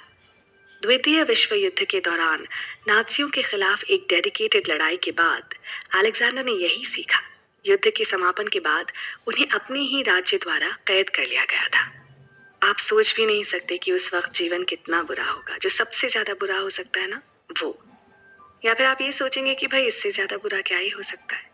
लेकिन सोजिनित्सिन के लिए ये वास्तव में बदतर हो गया। अपनी सजा काटने के दौरान उन्हें ये भी पता चला कि उन्हें कैंसर है। अब आप इसी से अंदाजा लगा सकते हैं कि जिंदगी की क्रूरटी के बारे में आप और हम तो सोच भी नहीं सकते। वो उतनी बुरी और हार्श हो सकती है। हालांकि इन सब के बावजूद अलेक्जेंडर सोजिनित्सिन हमेशा ही क्रोध और बिटरनेस को अपोज करते रहे और दूसरों को भी हमेशा ही इससे दूर रहने की सलाह देते रहे। ह्यूमैनिटी में अच्छाई पर ध्यान केंद्रित करने के बजाय उन्होंने अपना सारा समय जेल में बिताया, जहां वो हमेशा ही ऐसे मौके ढूंढते रहे जिससे वो समाज की और उसके लोगों की जिंदगी को अच्छा बना सके। उन्होंने इसी में अपनी लाइफ का मीनिंग ढूंढ लिया था। उनकी उस मिशन में द गुलाग आर्किपेलागो नामक पुस्तक का लेखन भी शामिल था, जो सोवियत नजरबंदी कैंप्स का एक तीखा खुलासा था। इस किताब ने न केवल सोजिनित्सिन को जीवन में एक एक्स्ट्रा मोटिव दिया, बल्कि स्टालिन के ब्रांड ऑफ कम्युनिज्म के लिए पब्लिक सपोर्ट को डिमोलिश करने में भी महत्वपूर्ण भूमिका निभाई। तो हमें ये समझने की बहुत ज्यादा जरूरत है कि दूसरे लोगों को, नेचर को और सिस्टम को दोष देने से आपको लाइफ में सक्सेस मिलने की कोई पॉसिबिलिटी नहीं है, क्योंकि ऐसा करते रहना या ऐसा करने की टेंडेंसी ही आपके लिए लाइफ में हर पॉइंट पर प्रॉब्लमैटिक हो सकती है। हालांकि किसी चीज को ब्लेम करना एक स्पेसिफिक टाइम पीरियड के लिए इफेक्टिव हो सकता है, लेकिन इसे एक आदत बना लेना डेफिनेटली एक बहुत बड़ी प्रॉब्लम है और ये आपकी लाइफ को सिर्फ नेगेटिवली ही अफेक्ट करती है। इसलिए अपनी इस आदत को सुधार लें और जितनी जल्दी हो सके उतना बेहतर। इस समरी की सीरीज के अगले पार्ट में हम बात करेंगे कि आखिर हमें लाइफ में क्या करना है, हमें किस चीज पर फोकस करना है, हमें समझना होगा और ये भी कि हमें अपनी लाइफ को एक मीनिंग देने की ओर काम करना होगा, ना सिर्फ मोमेंटरी सेटिस्फैक्शन के लिए। मैं हूं पल्लवी भारती, आप मेरे साथ सुन रहे हैं 12 रूल्स ऑफ लाइफ की ऑडियो बुक समरी। अब चलते हैं अपने अगले चैप्टर पर। Sacrifice the momentary pleasure Part 1। Hello दोस्तों, मेरा नाम है पल्लवी भारती। आप मेरे साथ सुन रहे हैं 12 रूल्स ऑफ लाइफ की ऑडियो बुक समरी। अच्छा, क्या आपने कभी उस बंदर की कहानी सुनी है जिसका हाथ कुकी के जार में फंस गया था? हाँ, सुनी है ना। हालांकि उसका हाथ जार में फिट हो सकता था, लेकिन कुकी को हाथ में पकड़े हुए भी उसे वापस निकाल पाना उसके लिए बहुत ही मुश्किल काम था। इस वजह से क्या हुआ, बंदर के सामने दो ही रास्ते बचे थे। या तो वो हार मान ले और गिव अप कर दे और अपनी परेशानी से खुद को आजाद कर ले, यानी कुकी को जार में ही छोड़ दे और हाथ आसानी से बाहर निकाल ले, या फिर अपने लालच को पकड़े रखे, यानी कि उस कुकी को हाथ में ही पकड़े रखे। वो इन दोनों में से किसी एक को चुनने के लिए मजबूर था। कहानी का अंत हम सभी को पता है। बंदर को शिकारियों ने पकड़ लिया। इस कहानी का मॉरल ये था कि हमारा लालच एक ऐसा जाल है जो हमें फंसाता ही है। यहाँ पर बंदर ने क्या किया, उसने लाइफ में इस मोमेंट्री लालच की वजह से आगे आने वाली परेशानियों को इग्नोर कर दिया और उसमें फंसता चला गया। चांसेस हैं आपने शायद इंसानों में सिमिलर बिहेवियर देखा है। हम जो चाहते हैं उसका पीछा करने का लालच एक बहुत ही ज्यादा यूनिवर्सल ह्यूमन एक्सपीरियंस है, भले ही उसके नेगेटिव परिणाम हो। लेकिन क्या उस इच्छा को पूरा करने से हम वास्तव में बेहतर इंसान नहीं बन जाते? शायद नहीं। ये जिंदगी का एक ऐसा नियम है जिसे पीटरसन ने अपनी किताब 12 रूल्स ऑफ लाइफ में लिखा है और जिसकी समरी हम सुन रहे हैं और सीखने की कोशिश कर रहे हैं कि आखिर हम इससे कैसे बाहर आ सकते हैं। ये समरी हमारे पहले सुने गए लाइफ रूल से ही जुड़ी हुई है, क्योंकि अनहेल्थी लाइफ चॉइसेस अक्सर हमारी निराशा के साइड इफेक्ट्स होते हैं। अगर आपको बताया जाए कि लाइफ इज सफरिंग और इससे बड़ा कोई भी दूसरा सच नहीं है, तो आप बताइए कि इसके बारे में क्या किया जा सकता है? इस सवाल का एक इमीडिएट आंसर जो आप या कोई और देगा वो है परस्यू, यानी कि आनंद का पीछा करो, अपने इम्पल्सेस को फॉलो करो और जो आज है अभी है उसी पल में जियो। वो करो जो कि एक्सपेडाइट है, यानी झूठ बोलना, धोखा देना, चोरी करना, हेर फेर करना, लेकिन पकड़े मत जाना।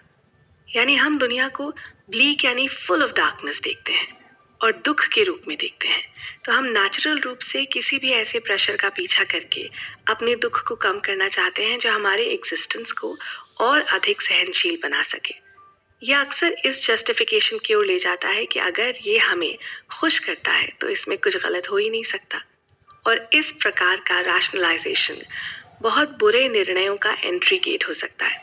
अगर हम लोग देखेंगे तो हम पाएंगे कि बहुत सारे लोग कल की ज़रूरतों की कॉस्ट पर आज की ज़रूरतों की सेटिस्फैक्शन को देखते हैं।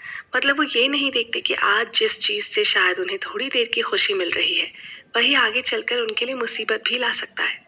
बेहतर विकास के लिए, फंडामेंटल्स ऑफ रियलिटी में हेर फेर करने के लिए इंसानों को कल के प्रॉफिट के लिए वर्तमान का सैक्रिफाइस करना चाहिए।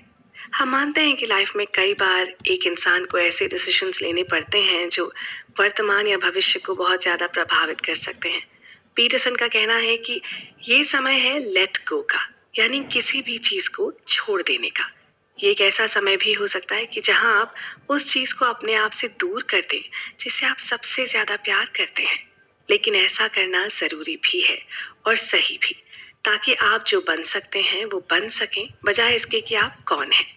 हमारी लाइफ में ऐसे बहुत से मौके आते हैं जहां पर चंद मोमेंट्स की खुशियां मिल रही होती हैं या हमारे मन में उस मोमेंट्री हैप्पीनेस का एक लालच होता है, लेकिन उसे पाने में हम कई बार उसके साथ फ्यूचर में आने वाली प्रॉब्लम्स को नजरअंदाज कर देते हैं या इग्नोर कर देते हैं और जिसके नतीजे हमें भुगतने पड़ते हैं। लेकिन ऐसी सिचुएशंस में हमें क्या करना चाहिए या ऐसे कौन से तरीके हैं जिनसे हम ये देख सकते हैं और समझ सकते हैं कि इस तरह की हरकतें करने से कैसे बचा जाए? इन सभी के बारे में हम बात करेंगे इस सीरीज की समरी के अगले भाग में। उम्मीद है अब हमारे साथ आ रहे हैं। Sacrifice the momentary pleasure part 2। Hello दोस्तों, मैं हूं पल्लवी भारती और आप मेरे साथ सुन रहे हैं 12 रूल्स ऑफ लाइफ की ऑडियो बुक समरी। समरी के इस भाग में हम बात कर रहे थे एक ऐसी ह्यूमन टेंडेंसी की जिसके तहत इंसान अक्सर मोमेंट्री खुशियों के लिए भविष्य में आने वाली परेशानियों पर ध्यान नहीं देता और इसी के चलते हम अक्सर अपने आप को कई तरह की मुश्किलों में डाल देते हैं। तो इसका मुकाबला कैसे कर सकते हैं? पीटरसन का सजेशन है कि इंस्टेंट ग्रेटिफिकेशन का सैक्रिफाइस करना, यानी उस मोमेंट्री हैप्पीनेस का पीछा न करना, हमारा सबसे अच्छा सहारा है। और ऐसा इसलिए है क्योंकि सैक्रिफाइस प्रेजेंट में इंस्टेंट आनंद को त्याग कर फ्यूचर में बेहतर चीजें हमारी लाइफ में ला देता है, और ये हम सब पहले से ही जानते हैं। आखिरकार हम उन चीजों का सैक्रिफाइस करते हैं जो हम हर दिन काम पर जाने और अपनी लिविंग अर्न करने के लिए करते हैं। पीटरसन ये इंडिकेट करते हैं कि कुछ प्रेजेंट प्रैक्टिसेस, वैल्यूज और बिलीव्स का इंसानों के पर्सनल डेवलपमेंट पर जबरदस्त इफेक्ट पड़ता है। कभी कभी कुछ चीजों के सैक्रिफाइस का डिसीजन भविष्य में हमारी सक्सेस के लिए एक कैटलिस्ट की तरह काम करता है। लेकिन उस प्रकार का यानी हमारी डे टू डे अर्निंग का सैक्रिफाइस अभी भी पर्सनल बेनिफिट के हित में है, क्योंकि हम इसे अपने खुद के अस्तित्व की सुविधा के लिए करते हैं या बाद में छुट्टी के वादे के लिए बचत करते हैं। हालांकि पीटरसन का तर्क है कि सच्चा बलिदान यानी ऐसा सैक्रिफाइस जिस प्रकार का हमें पीछा करने की आवश्यकता है, वो है जो हमें दयालु, खुश और अच्छी तरह से एडजस्टेड ह्यूमन बनने के लिए इंस्पायर करता है। ये उन चीज़ों से डिफाइन होता है जो हम दूसरों के लिए करते हैं। इसलिए सेल्फिश, इंस्टेंट सुखों का पीछा करने के बजाय अपना थोड़ा समय दूसरों की मदद करने के लिए और किसी और के जीवन में बदलाव लाने पर इस्तेमाल करने के लिए विचार करें। जब आप उस अच्छाई पर ध्यान फोकस करते हैं जिसे आप दुनिया में दूसरों के लिए प्रयोग कर सकते हैं, तो आप अपने नेगेटिव वर्ल्ड व्यू से एक ब्रेक लेते हैं और अपने आप को पॉजिटिव इन्फ्लुएंसेस से मोटिवेट होने देते हैं। कई सिचुएशंस में इंसान द्वारा एक्सपीरियंस की जाने वाली कैलामिटीज के लिए दुनिया जिम्मेदार हो सकती है। ऐसा केओस नेचुरल आपदाओं से क्रिएट हो सकता है जो मानव जाति के कंट्रोल से बाहर है। हालांकि ऐसे कई एग्जाम्पल्स हैं जिनमें इंसान अपने द्वारा किए गए कुछ विकल्पों के कारण ट्रेजेडीज के लिए जिम्मेदार है। कई मामलों में इंसान प्रेजेंट टाइम की मोमेंट्री बेनिफिट के लिए कल आने वाली हैप्पीनेस या बेनिफिट्स को सैक्रिफाइस कर देते हैं। पीटरसन के अकॉर्डिंग ये टेंडेंसी इस बात पर जोर देती है कि मोमेंट्री इच्छाओं को पूरा करने वाला जीवन जीना किसी भी प्रोग्रेस का सबसे बड़ा दुश्मन है। आज इंसानों के सामने आने वाले चैलेंजेस की ओर इशारा करते हुए पीटरसन कहते हैं कि कभी कभी जब चीज़ें ठीक नहीं चल रही होती हैं, तो इसका कारण दुनिया नहीं होती है, इसका कारण है प्रेजेंट में सबसे ज़्यादा मूल्यवान, सब्जेक्टिव और पर्सनल चीज़। इसलिए दूसरों या बड़ी घटनाओं पर दोष लगाने के बजाय जो कंट्रोल से बाहर हैं, लोगों को अपने खुद के डिसीजंस के रिजल्ट्स को स्वीकार करना, समझना और उनकी जिम्मेदारी लेनी चाहिए। यदि वो ऐसा करने में सफल हो जाते हैं, तो वो अपने भविष्य को काफ़ी बेहतर बना सकते हैं। यदि आप इसे एक एग्जाम्पल से समझना चाहें, तो आप कमल के फूल को एक इंस्पिरेशन की तरह देख सकते हैं और शायद इससे आपको मदद भी मिलेगी। ये पौधा एक कीचड़ वाली झील के तल पर अपना जीवन शुरू करता है और धीरे धीरे ग्रोथ की छोटी इंक्रीमेंट्स में ऊपर तक उगाता है, जब तक ये पानी के माध्यम से धूप में आकर पूरी तरह से खिल ना जाए। लेकिन आप और हम इंस्टेंट ग्रेटिफिकेशन पर दूसरों की भलाई के लिए सैक्रिफाइसेस को प्रायोरिटी देकर उसी प्रकार के विकास का अनुभव कर सकते हैं, क्योंकि सेल्फलेसनेस न केवल आपके वर्ल्ड व्यू को पुनः पेश करती है, या आपको एक बेहतर इंसान भी बनाती है। हमें जो मीनिंगफुल है उसकी सर्विस में अपनी ग्रेटिफिकेशन में देरी करनी चाहिए। बलिदान के विचार का अर्थ है वर्तमान में कुछ वैल्यूज का सैक्रिफाइस करके भविष्य में कुछ बेहतर प्राप्त किया जा सकता है। अभी हमारे इम्पल्सेस को कंट्रोल करके भविष्य में रिवॉर्ड मिल सकता है। हम सबका जीवन एक सफरिंग है और इससे बाहर निकलने के लिए कोई आसान रास्ता नहीं है। इसलिए ये जरूरी है कि आप लाइफ में शॉर्टकट्स लेना छोड़ दें और जिंदगी के असली मीनिंग पर ध्यान दें। इस सीरीज की समरी के अगले भाग में हम बात करने वाले हैं एक ऐसी ह्यूमन टेंडेंसी की जो हम सब में होती है, लेकिन उसको बदला जाना बहुत जरूरी होता है, और वो है सच न बोलने की। आगे हम बात करेंगे कि लोगों को सच बोलना चाहिए या कम से कम झूठ तो नहीं बोलना चाहिए। उम्मीद है आप हमारे साथ बने रहेंगे। Don't live a life of lies. Hello दोस्तों। अच्छा, लाइफ में कितनी ही बार आपके साथ ऐसा हुआ होगा ना कि जब आपसे कुछ पूछा गया होगा और किसी ना किसी वजह से आपने झूठ बोल दिया होगा, और फिर उस झूठ को छुपाने के लिए दूसरा झूठ, और फिर न जाने कितने ही झूठों का पहाड़ खड़ा कर दिया होगा। लेकिन एक वक्त ऐसा आया होगा जब आपको ये लगा होगा कि इस एक झूठ को बोलने से बेटर था कि आप कुछ बोलते ही नहीं, या फिर आप सच बोल देते। हमें बचपन से ही सिखाया जाता है कि हमें हमेशा सच बोलना चाहिए, लेकिन हम वाकई में इसे कितना फॉलो कर पाते हैं? सोचा है कभी? आज के इस एपिसोड में हम सुन रहे हैं 12 रूल्स ऑफ लाइफ के 8वें रूल की समरी, जिसमें हम बात कर रहे हैं झूठ बोलने की आदत की। हम सभी को लाइफ में किसी न किसी तरह से किसी न किसी पॉइंट पर झूठ बोलने की आदत पड़ चुकी है। बात छोटी हो या बड़ी, हम अक्सर जाने अनजाने झूठ बोल ही देते हैं, और फिर उस झूठ के लिए हमें बाद में बुरे परिणाम भुगतने पड़ते हैं। झूठ पर डिपेंडेंट लाइफस्टाइल का होना कई लोगों के लिए उनकी जिंदगी जीने का तरीका बन चुका है। मतलब कुछ भी हो, वो झूठ बोलने को तैयार हैं। आमतौर पर ये लोग खुद को उन रोल्स में इमेजिन करते हैं जो उनकी रियलिटी से अलग होते हैं। बहुत से लोग हाई सोसाइटल स्टेटस के ग्रुप्स में शामिल होने के लिए ये इल्यूजन पैदा करते हैं। वहीं दूसरी ओर ऐसे और भी लोग होते हैं जो हमेशा ऐसी आइडियोलॉजीज डेवलप करने का काम कर रहे हैं जो दूसरे लोगों या ऑर्गेनाइजेशंस को उनके खिलाफ होने के लिए प्रेजेंट करती हैं। उदाहरण के लिए ऐसी जनरल आइडियोलॉजीज जो कहती हैं कि सरकार की व्यवस्थाएं हमारे खिलाफ हैं और ये कि प्रोडक्शन का सिस्टम अनफेवरेबल है। हम सभी किसी न किसी तरह से खुद से झूठ बोलते हैं, चाहे ये खुद को बताकर कि हम एक डेफिनेट एम को पूरा करने जा रहे हैं, बिना कोई काम किए, या अपनी कमियों के बारे में खुद को बहलाने फुसलाने में हम सभी झूठे हैं। बहुत से लोगों में सच बोलने के बजाय झूठ बोलने की टेंडेंसी होती है। यदि किसी व्यक्ति को ऐसा करने की आदत हो जाती है तो वो अपने झूठ को सच समझने लग सकता है। ये टेंडेंसी साबित करती है कि कभी कभी रियलिटी को एक्सेप्ट करना एक सैक्रिफाइस जैसा हो सकता है। लेकिन अगर कोई इस टेंडेंसी को बदल देता है तो वो ईमानदारी की जर्नी शुरू कर सकते हैं। ये एक अच्छी तरह से डिफाइंड और एडिक्वेट रूप से डिफाइंड भूमिका के लिए मेहनत से काम करने का एक तरीका है। ऑस्ट्रियन फिजियोलॉजिस्ट अल्फ्रेड ऑडलर ने इंसान की इस आदत को लाइफ लाइज कहा है और उसे डिफाइन करते हुए कहा है, जो हम सोचते हैं कि हम चाहते हैं इम्पोर्टेंट है, क्योंकि ये इस फैक्ट को एक्सेप्ट करता है कि हम अक्सर खुद को उन चीज़ों के लिए तरसाते हैं जो एट द एंड हमारे लिए अच्छी नहीं होती हैं। जब बात होती है हमारी खुद को कन्विंस करने की, तो इसके बारे में भी यही सच है कि हम पहले से ही वो सब कुछ जानते हैं जो हमें जानना चाहिए। जबकि ऐसे बहुत से लोग हैं जो अपने गोल्स को पाने के लिए झूठ का उपयोग करने में सफल रहे हैं और जीत भी जाते हैं। ये दुख की बात है। जब कोई इंसान झूठ को अपने जीवन का आधार बनाता है तो ऐसा लगता है जैसे वो रेत पर घर बना रहा है। आसान रास्ता निकालना या सच बोलना, ये केवल दो अलग अलग ऑप्शंस नहीं है, ये केवल जीवन के डिफरेंट पाथवेज हैं। ये एग्जिस्टेंस के बिल्कुल अलग तरीके हैं। कोई झूठ की जिंदगी जी रहा है और इस परसेप्शन के साथ रियलिटी में हेर फेर करने का प्रयास कर रहा है ताकि केवल कुछ नैरोली डिजायर्ड और प्री डिफाइंड आउटकम्स एग्जिस्ट कर सके। पीटरसन ने आप तरीके से कहा है कि यदि आप खुद को दूसरों के सामने रिवील नहीं करते हैं तो आप खुद को अपने आप को भी रिवील नहीं कर सकते। इसका मतलब ये जरूर है कि आप खुद को दबाते हैं या सप्रेस करते हैं, लेकिन इसके और भी मतलब है, केवल यही नहीं। इसका मतलब यह है कि आप जो कुछ भी हो सकते हैं उसे कभी भी आगे आने के लिए, रिवील करने के लिए मजबूर नहीं किया जाएगा। झूठ से भरा जीवन जीने से एक इंसान अपनी कैपेबिलिटीज को मैक्सिमाइज करने में कैपेबल नहीं हो सकता है, क्योंकि उसने उन अपॉर्चुनिटीज के गेट बंद कर दिए हैं जो उसके रास्ते में आ सकती थी। इस प्रकार के जीवन का इफेक्ट हानिकारक होता है, क्योंकि ये इंसानों को उनकी प्रेजेंट सर्कमस्टांसेस से बियॉन्ड देखने से रोकता है।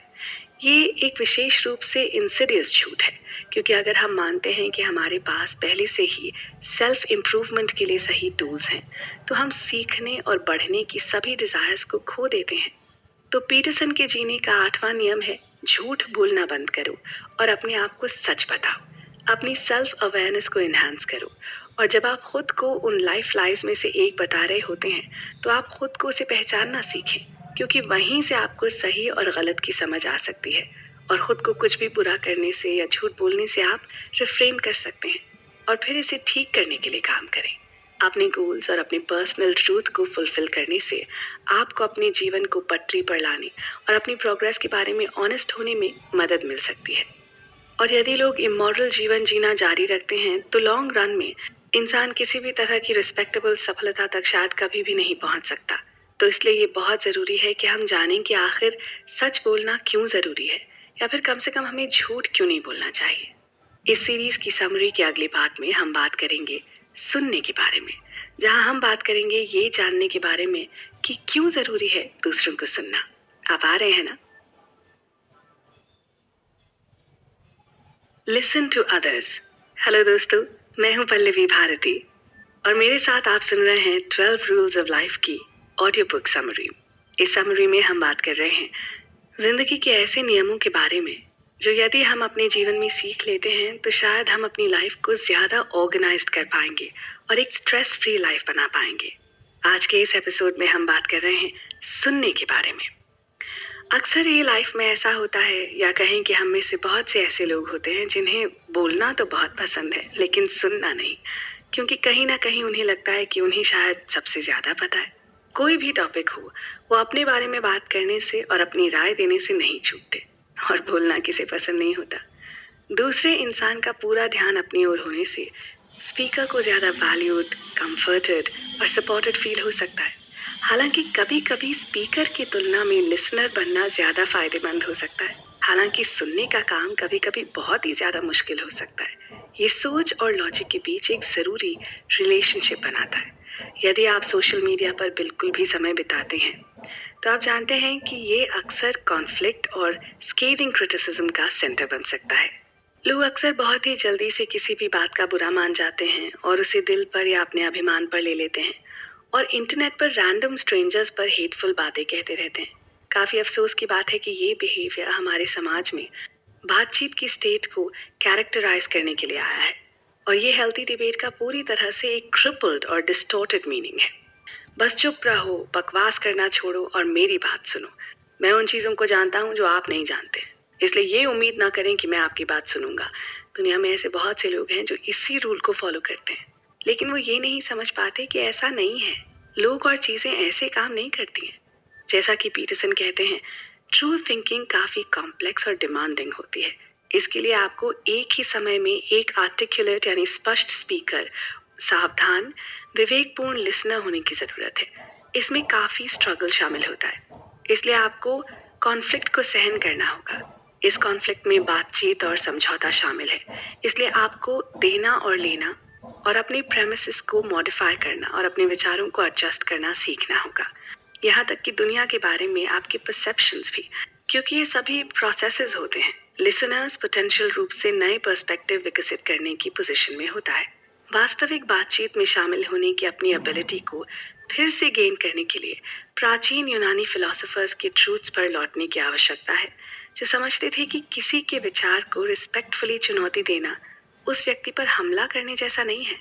हमें ये समझना होगा कि दूसरे लोगों की बातों को सुनने का ये मतलब बिल्कुल भी नहीं है कि इंसान को अपने पर्सनल कन्विक्शंस, बिलीव्स और वैल्यूज को त्याग देना चाहिए, बल्कि दूसरे लोगों के आइडियाज को हमें हमेशा ध्यान में रखना चाहिए और उन्हें इस तरह से एक्सेप्ट करना चाहिए जिससे उनके इंडिविजुअल डेवलपमेंट में मदद मिल सके।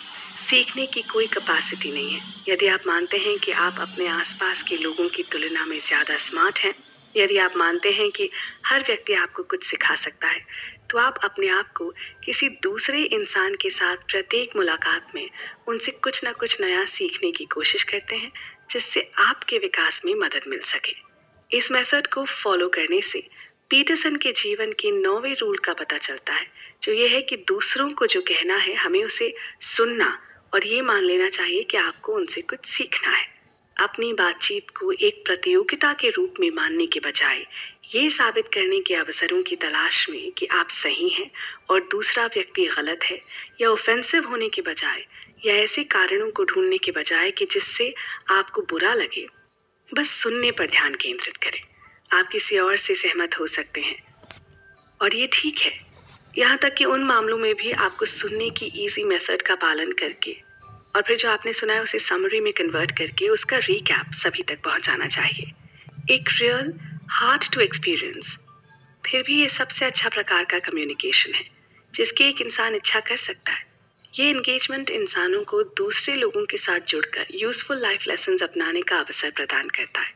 हालांकि ये बातचीत रेयर हो सकती है क्योंकि कई लोगों को कई तरह के कारकों के कारण इन इंटरैक्शन से डिस्ट्रैक्टेड या डिस्करेज किया जा सकता है।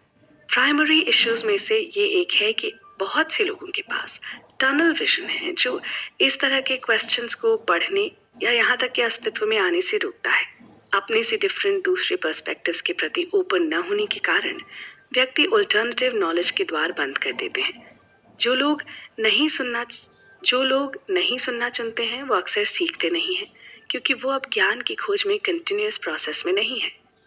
जो आपने अपने शब्दों में समझा है उसे दूसरे व्यक्ति के साथ कम्युनिकेट करने और ये इंश्योर करने का एक शानदार तरीका है कि आपने उन्हें ढंग से सुना है।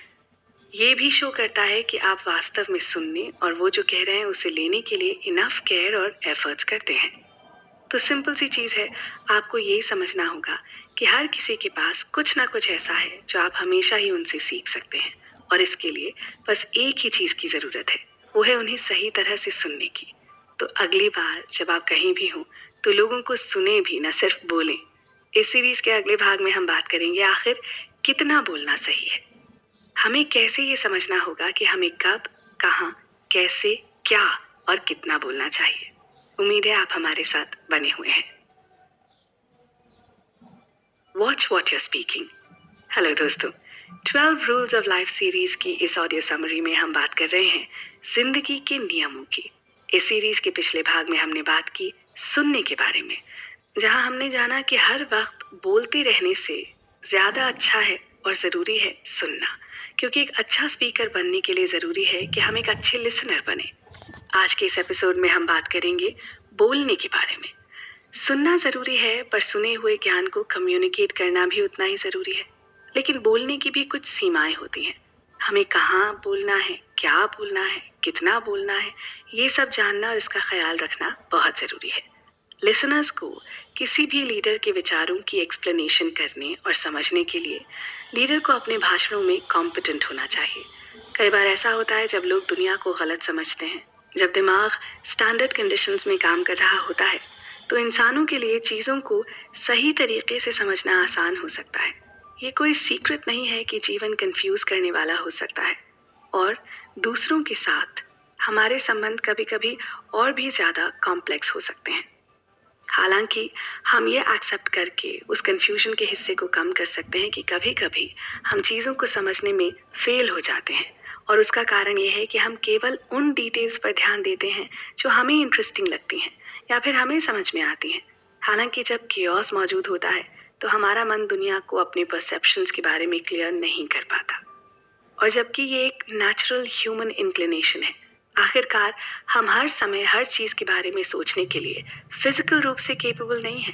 एक बड़ी और वाइड पिक्चर देखने में हमारी इनकेपेबिलिटी अक्सर दुनिया को एक्स्ट्रा क्योटिक महसूस करवा सकती है। इसलिए हमें नियम 10 की आवश्यकता है, जो है सटीक भाषा का प्रयोग करें। यानी आप जो भी बोलें वो मीनिंगफुल हो और ऐसा कि लोग उसे ध्यान से सुनना चाहें, न कि ऐसा कि लोग आपकी बात से बोर होकर उस पर ध्यान न दें। इसलिए आप जो बोल रहे हैं उसे सोच समझ कर बोलें। अक्सर जब लोग जीवन के चैलेंजेस से पेन का एक्सपीरियंस करते हैं तो ये इम्पोर्टेंट होता है कि वो अपनी परेशानियों और भावनाओं को दूसरों के साथ शेयर करें। हालांकि ये मुश्किल हो सकता है। कुछ सबसे परेशान करने वाले इश्यूज को सुलझाने के लिए बोलना एक बेहतरीन रणनीति है, जैसा कि पीटरसन कहते हैं। यदि आप अपने डॉक्टर से बात करते हैं तो अक्सर ये पॉसिबल है कि वो सारी भयानक बीमारियां जिनके बारे में सोच सोच कर आप अब तक परेशान हो रहे थे कि शायद आप उन सभी बीमारियों से पीड़ित हो सकते हैं, भाग्य के साथ केवल एक भयानक या इतनी भयानक नहीं बीमारी में बदल सकती है। यहाँ तक कि ऐसा भी हो सकता है कि आपको कुछ भी ना हुआ हो, यानी जो आप सब कुछ सोच रहे थे वो सब व्यर्थ की चिंता थी। तब आप अपने पिछले डर पर हंस सकते हैं, और अगर कुछ गलत भी निकल कर सामने आता है तो ठीक है, आप तैयार हैं। पेशेंस ट्रेजेडी को इंटैक्ट रख सकता है, लेकिन ये भूतों और राक्षसों को तो भगा सकता है। यानी जब आप बात करते हैं या अपने सही विचार सही लोगों के साथ बांटते हैं तो आप किसी ना किसी सही कंक्लूजन पर आ पाते हैं और आपकी बहुत सारी बेकार की चिंताएं दूर हो जाती हैं। इंसान की परेशानियों का दूसरे लोगों के साथ ऑनेस्ट एंगेजमेंट और इंडिविजुअल समस्याओं के बारे में उनके साथ बात करने से बेहतर कोई इलाज नहीं है। आप जब अपनी बातें शेयर करते हैं तो आप कहीं ना कहीं अपने लिए कंफर्ट ढूंढ पाते हैं। प्रिसाइज भाषा की क्लैरिटी के साथ दुनिया की कॉम्प्लेक्सिटीज का सामना करना इनवैल्यूएबल है, क्योंकि ये हमें जटिल कॉन्सेप्ट्स को सरल और इंस्टेंट तौर पर ग्रास्प कर सकने वाले आकार की जानकारी में तोड़ने में मदद करता है, जिसे हम समझ सकते हैं। प्रिसाइज टर्मिनोलॉजी के माध्यम से स्थिति को सरल बनाकर हम अपने जीवन में व्यवस्था स्थापित कर सकते हैं। चाहे समस्या हमारी कार के खराब होने की हो या हमारे शरीर के बीमार होने की हो, विशेष रूप से सिम्टम्स को एक्सप्लेन करके हम कंट्रोल वापस लेना शुरू कर सकते हैं। जब आप अपनी लाइफ में अपने आसपास कियोस्क की पहचान करने में फेल होते हैं तो इसका ये मतलब होता है कि आप किसी भी तरह से अपने आसपास एक सुरक्षा कवच नहीं बना पाएंगे, और आप खुद ही अपने लिए एक सफोकेटिंग एनवायरनमेंट बना लेंगे, और आपके आसपास की दीवारें गिरने लगेंगी और आपका वर्ल्ड कोलैप्स होने लगेगा। और ये सब होगा सिर्फ और सिर्फ आपकी लापरवाही से। इस टाइम के दौरान लोग अक्सर अपने जीवन के कुछ पहलुओं में लापरवाह हो जाते हैं, क्योंकि उन्हें लगता है कि ये स्ट्रेसफुल घटनाएं उनके कंट्रोल से बाहर हैं। हालांकि जब कोई लापरवाह होता है तो वो जिन इश्यूज को इग्नोर कर देते हैं या जिन इश्यूज पर ज्यादा ध्यान नहीं देते, वो इश्यूज ज्यादा अधिक गति पकड़ते हैं और रिजल्ट के तौर पर डेवस्टेटिंग बल के साथ स्ट्राइक करते हैं। इंसानों को अपने एनवायरनमेंट के प्रति हर समय अवेयर रहना चाहिए, विशेष रूप से अपनी खुद की समझ के साथ। सिचुएशन से अवेयर होना, उनकी मौजूदगी को अप्रिशिएट करना और उन्हें अन्य लोगों के साथ शेयर करना एक इफेक्टिव तरीका है जिसमें इंसान अपनी लाइफ के नेचर में सुधार कर सकते हैं। यानी वो अपने लिए एक ऐसी लाइफ बना सकते हैं जो कि अप्रिशिएबल हो। आखिर कौन नहीं चाहता एक ऐसी जिंदगी जिसमें हर तरफ सुकून हो। इसलिए जरूरी है कि आप लाइफ के केओस का सामना करें, न कि इधर उधर से बच निकलने की कोशिश करें। आपको समझना होगा कि जिंदगी में बहुत कुछ भयानक होने वाला है। जैसा आपने सुना होगा कि एडिपस ने अपने पिता को मार डाला था, शायद आप भी कुछ इतना ही भयानक कर सकते हैं। इसलिए इस डर से बाहर निकलिए और दुनिया के डर का सामना कीजिए। रिश्तों में कॉन्फ्लिक्ट के बारे में भी यही सच है। यदि आपकी भावनाओं को ठेस पहुंची है या आप अपने साथी के किसी मुद्दे से निपटने की कोशिश कर रहे हैं, तो सटीक भाषा समस्या को सरल, ईमानदार तरीके से व्यक्त करने में आपकी मदद कर सकती है। इसलिए जरूरी है कि आप अपनी बातों को स्पष्ट रूप से सामने रखें। इस सीरीज की समरी के अगले भाग में हम बात करेंगे ह्यूमन नेचर के बारे में और आपको बताएंगे कि क्यों आपको अपने बच्चों को और आने वाली जनरेशन्स को उनके नेचर में या जो चीजें वो करना चाहते हैं उसमें सप्रेस नहीं करना चाहिए। उम्मीद है आप हमारे साथ बने रहेंगे। Do not suppress any human behaviour. Hello दोस्तों, मेरा नाम है पल्लवी भारती और आप मेरे साथ सुन रहे हैं 12 रूल्स ऑफ लाइफ की ऑडियो बुक समरी। आज की सीरीज में हम बात करेंगे एक ऐसे रूल की जो कि जितना सुनाई देता है उससे ज्यादा इम्पोर्टेंट है। पीटरसन का दावा है कि जहां स्केटिंग का फिजिकल काम काफी खतरनाक है, वहीं बच्चों के डिजायर का खतरा ज्यादा चिंता का विषय है। हम सब जानते हैं कि दुनिया टूट रही है, लेकिन आप जानना चाहते हैं कि दुनिया क्यों टूट रही है? ऐसा इसलिए है क्योंकि लिबरल्स अपने नीरस तरीके से लड़कों को लड़कियों में बदल रहे हैं। लड़के को लड़कों की तरह ही रहने दें और लड़कियों को लड़की की तरह ही बर्ताव करने दें। जैसा कि आज का समाज इनजस्टिस की संस्कृति को ठीक करने की कोशिश करता है, ये जानना थोड़ा मुश्किल हो सकता है। टॉक्सिक मैस्कुलिनिटी की बीमारियों से निपटने के हमारे एफर्ट्स कभी कभी लोगों को पुरुषों और मर्दानगी को पूरी तरह से डिस्टॉर्ट करने के लिए इन्फ्लुएंस करते हैं और वो आंसर नहीं होना चाहिए। हालांकि ये बेहद सच है कि पुरुषों ने सदियों से अपमानजनक व्यवहार किया है और महिलाओं, दूसरे रंग के लोगों और लोगों के कई अन्य समूहों के साथ छेड़छाड़, स्टिग्मेटाइज और भेदभाव करने के लिए अपनी शक्ति का इस्तेमाल किया है। हमें सभी पुरुषों पर अपनी नाराजगी की भावना को गलत तरीके से डायरेक्ट नहीं करना चाहिए।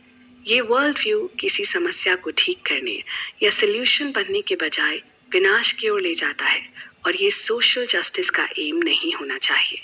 इसके बजाय हमें एक हार्मोनियस फ्यूचर पाने के लिए अपने मतभेदों को ब्लेंड करने पर ध्यान देना चाहिए। बच्चे इन पोटेंशियली खतरनाक खेलों को एक्सपीरियंसेस में बदलने में केपेबल होते हैं, जिससे वो कैरेक्टर और रेजिलियंस विकसित कर सकते हैं। जैसा कि हम एवोल्यूशन से जानते हैं, कठिन परिस्थितियां इंसानों को बेनिफिशियल तरीके से अडाप्ट करने के लिए मजबूर करती हैं। पीटरसन ने अपने बयान में इस फैक्ट की ओर इशारा किया। पुरुष एक साथ काम करते समय एक दूसरे पर बिहेवियर का एक कोड लागू करते हैं।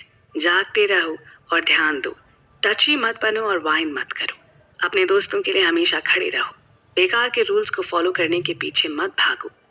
पीटरसन की बातों में एक सेंस है जिसमें पुरुषों को जीवन की सामान्य रूप से आसान या नर्म चीजों को चुनने से बचने की सलाह वो दे रहे हैं। इस पर्सपेक्टिव के माध्यम से ही लोग जीवन के लिए सही मेंटालिटी से इक्विप्ड होते हैं, क्योंकि कई पुरुष महिलाओं की तरह स्वभाव से आक्रामक या प्रभावशाली होते हैं और जब उन्हें सही दिशा में डायरेक्ट किया जाता है तो उन ट्रेट्स को बुरी चीज नहीं होना चाहिए।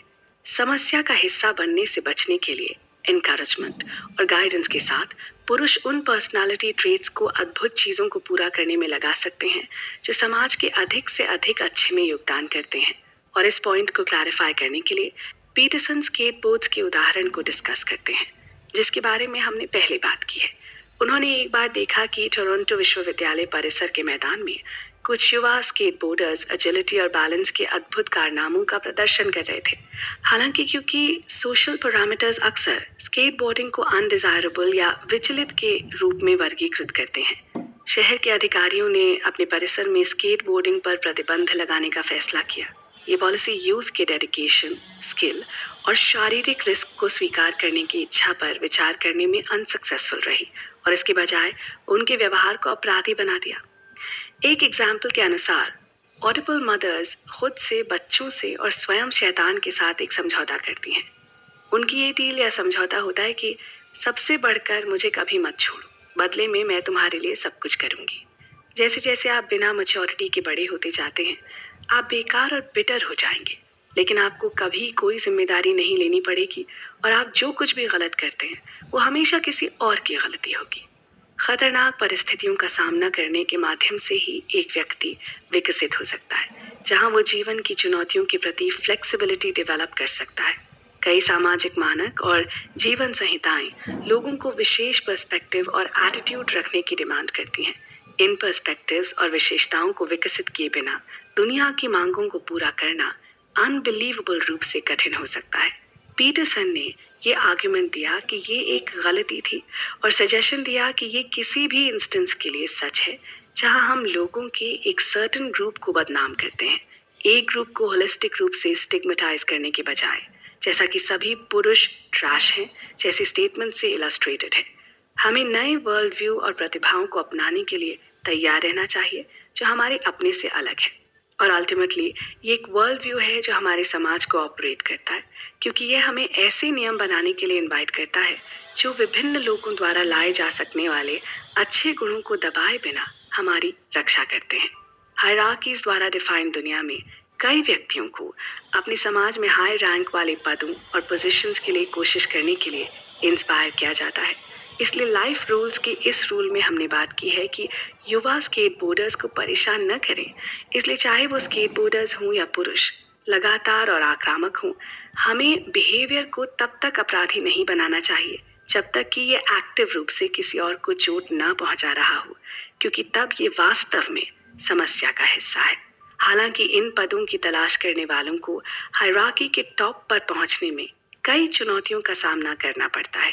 केओस से बिना किसी तरह के दाग या गिल्ट से उभरने की कैपेबिलिटी लैडर के टॉप पर उन्हें डिफाइन करती है। तो इसलिए ज़रूरी है कि हम ह्यूमन बिहेवियर को चेंज करने की या उसे दबाने की कोशिश नहीं करें, खासकर बच्चों के साथ। उन्हें उनके नेचर के साथ ही बड़े होने दें और उन्हें उनकी ही तरह से बढ़ने दें, क्योंकि आप उन्हें सप्रेस करके उनके नेचर को डिस्टॉर्ट करते हैं। इस सीरीज के अगले भाग में हम बात करेंगे एक और रूल की, जो है ह्यूमिलिटी के बारे में, और कैसे हमें जिंदगी के हर मोमेंट को एंजॉय करना चाहिए। आप साथ आ रहे हैं ना? Celebrate little things of Joy.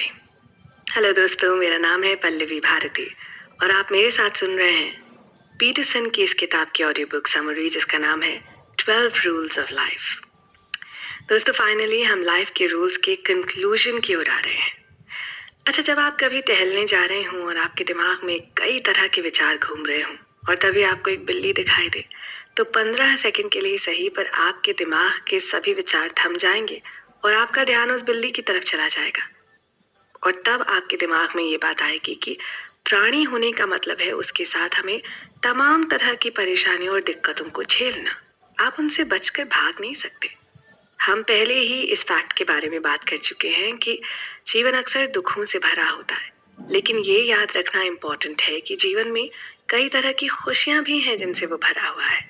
बस इन दोनों फैक्टर्स में मुख्य अंतर ये है कि जहाँ उदासी अक्सर हमें बहुत ज्यादा घेर लेती है, हम उसकी तरफ ज्यादा ध्यान देते रहते हैं और खुद को उदास रखते हैं या परेशान रखते हैं, वहीं दूसरी ओर हमें खुशी ढूंढने के लिए थोड़ी ज्यादा मेहनत करनी पड़ती है।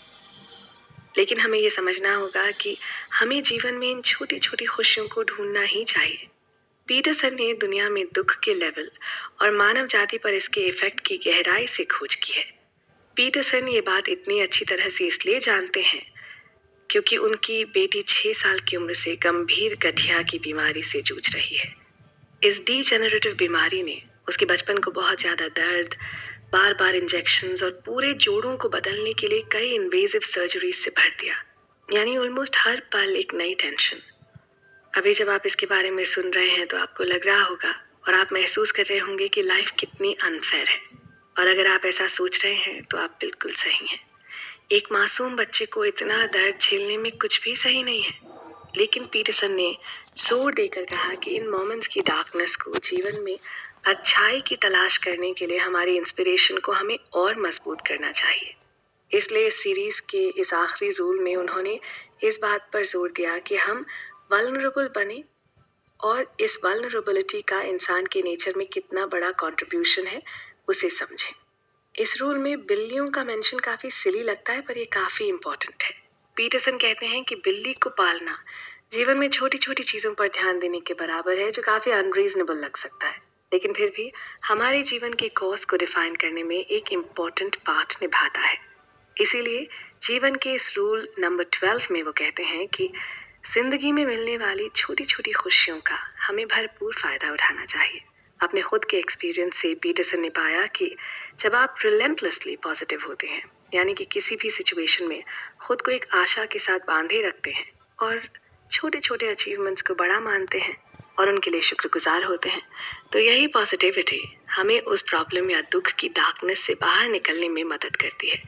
और शायद अगर ये हमें बाहर निकालने में कामयाब न भी हो, फिर भी ये उस डार्क टाइम में हमें कंपोज रखने में हेल्प करती है। और यही ऐसे कठिन समय में स्ट्रांग रहने का एक लौता तरीका है। यदि हम पीटरसन की ही बात करें तो वो अपनी बेटी की परेशानियों और दुख से बहुत ज़्यादा अफेक्टेड थे, लेकिन फिर भी वो इस बात के लिए थैंकफुल थे कि कई सालों के दर्द और तकलीफ के बाद उनकी बेटी को एक फिजियोथेरेपिस्ट मिला, जो कि उसे और ज़्यादा मोबिलिटी अचीव करने में और काफ़ी हद तक एक बहुत नॉर्मल लाइफ डेवलप करने में और उसके दर्द को काफ़ी हद तक कम करने में बहुत सक्सेसफुल, बहुत हेल्पफुल और केपेबल था। हालांकि पीटरसन ये बात जानते थे कि अभी पूरी तरह से वो अपनी तकलीफ़ों के जंगल से बाहर नहीं आई है और उसकी लाइफ में आगे आने वाले सालों में रास्ते में अभी और भी बहुत सारी दिक्कतें और कठिनाइयाँ पैदा हो सकती हैं। लेकिन फिर भी वो अपनी बेटी की लाइफ की छोटी छोटी मर्सीज, यानी उसकी लाइफ की छोटी छोटी ब्लेसिंग्स के लिए ग्रेटफुल थे और उसी ग्रेटफुलनेस ने उन दोनों को बहुत ज़्यादा पॉजिटिव बनाए रखा। लोगों को ये एहसास होता है कि लाइफ में ऐसे कई मौके आते हैं जब उन्हें अपनी लिमिटेशंस के कारण दूसरे लोगों से प्यार हो जाता है, लेकिन एक सबसे अच्छा तरीका है जिसमें इंसान दूसरे लोगों से प्रेज और कंपैशन गेन कर सकता है, और वो तरीका होता है हम्बलनेस, यानी विनम्र होना और बिना किसी मतलब के या अननेसेसरी किसी को इम्प्रेस या इन्फ्लुएंस करने के लिए बहुत ज़्यादा फोर्स और इन्फ्लुएंस करने से बचना। दूसरे लोगों के लिए हमारा प्यार आमतौर पर बिना शर्त या कहीं अनकंडीशनल हो सकता है। हालांकि ऐसे उदाहरण भी हैं जिसमें दो लोगों के बीच प्यार किन्हीं खास शर्तों की वजह से भी हो सकता है, जो कि सिर्फ उन दोनों लोगों के बीच में उनकी म्यूचुअल अंडरस्टैंडिंग से हो। और ये वो दो लोग होते हैं जो एक दूसरे को म्यूचुअली विशेष और मीनिंगफुल पाते हैं। कुछ लोगों में किसी विशेष इंसान को प्यार करने की एक नेचुरल टेंडेंसी होती है, जबकि हो सकता है कि बाकी दूसरे लोग उस इंसान को नापसंद करते हों। और जब कोई क्राइसिस आती है तो इंसानों को अन्य लोगों के सपोर्ट की ज़रूरत होती है। इसमें सबसे इम्पॉर्टेंट बात यह है कि खतरे के समय हम्बल और रीजनेबल होने के चैलेंजेस को कम करने में मदद मिलने की बहुत ज़्यादा संभावना होती है। सभी लोगों के पास यूनिक स्ट्रेंथ्स और अपनी लिमिटेशंस के अलग अलग लेवल्स होते हैं। ये ध्यान रखना इम्पॉर्टेंट है कि ये लिमिटेशंस हमेशा इंडिविजुअल वीकनेस से कुछ ज़्यादा अलग नहीं होती हैं। ऐसे कई नेचुरल फैक्टर्स हैं जो इंसानों को प्रॉब्लम्स की ओर लेकर जाते हैं, लेकिन ऐसे में दूसरों के सपोर्ट की पॉसिबिलिटीज़ भी काफ़ी हैं। हालांकि इनमें से कुछ लिमिटेशंस को रिस्पेक्ट करना नेसेसरी है, और इसीलिए पीटरसन लोगों को एडवाइस करते हैं कि आप किसी भी तरह की सैडनेस में फंसने से बचिए और हमेशा उन छोटी छोटी चीज़ों पर ध्यान दीजिए जो कि आपको खुशी दे सकती हैं, जैसे रास्ते में मिलने वाली उस प्यारी बिल्ली को पालना या उसके साथ थोड़ा आप समय बिताना। तो दोस्तों, यहाँ पर हमने बात की जीवन के ऐसे 12 नियमों के बारे में जो शायद सुनने में छोटे और अजीब लग सकते हैं, लेकिन जब आप उन्हें अपनी ज़िंदगी में अपना लेते हैं तो यही नियम हमारी लाइफ को एक नई दिशा दे सकते हैं। तो इस सीरीज़ के लास्ट भाग में हम ये सारे नियम एक बार फिर से दोहराएंगे और समझेंगे और सोचेंगे कि आखिर कैसे इनके साथ अपने जीवन को एक नयापन देना है। आप हमारे साथ बने रहें।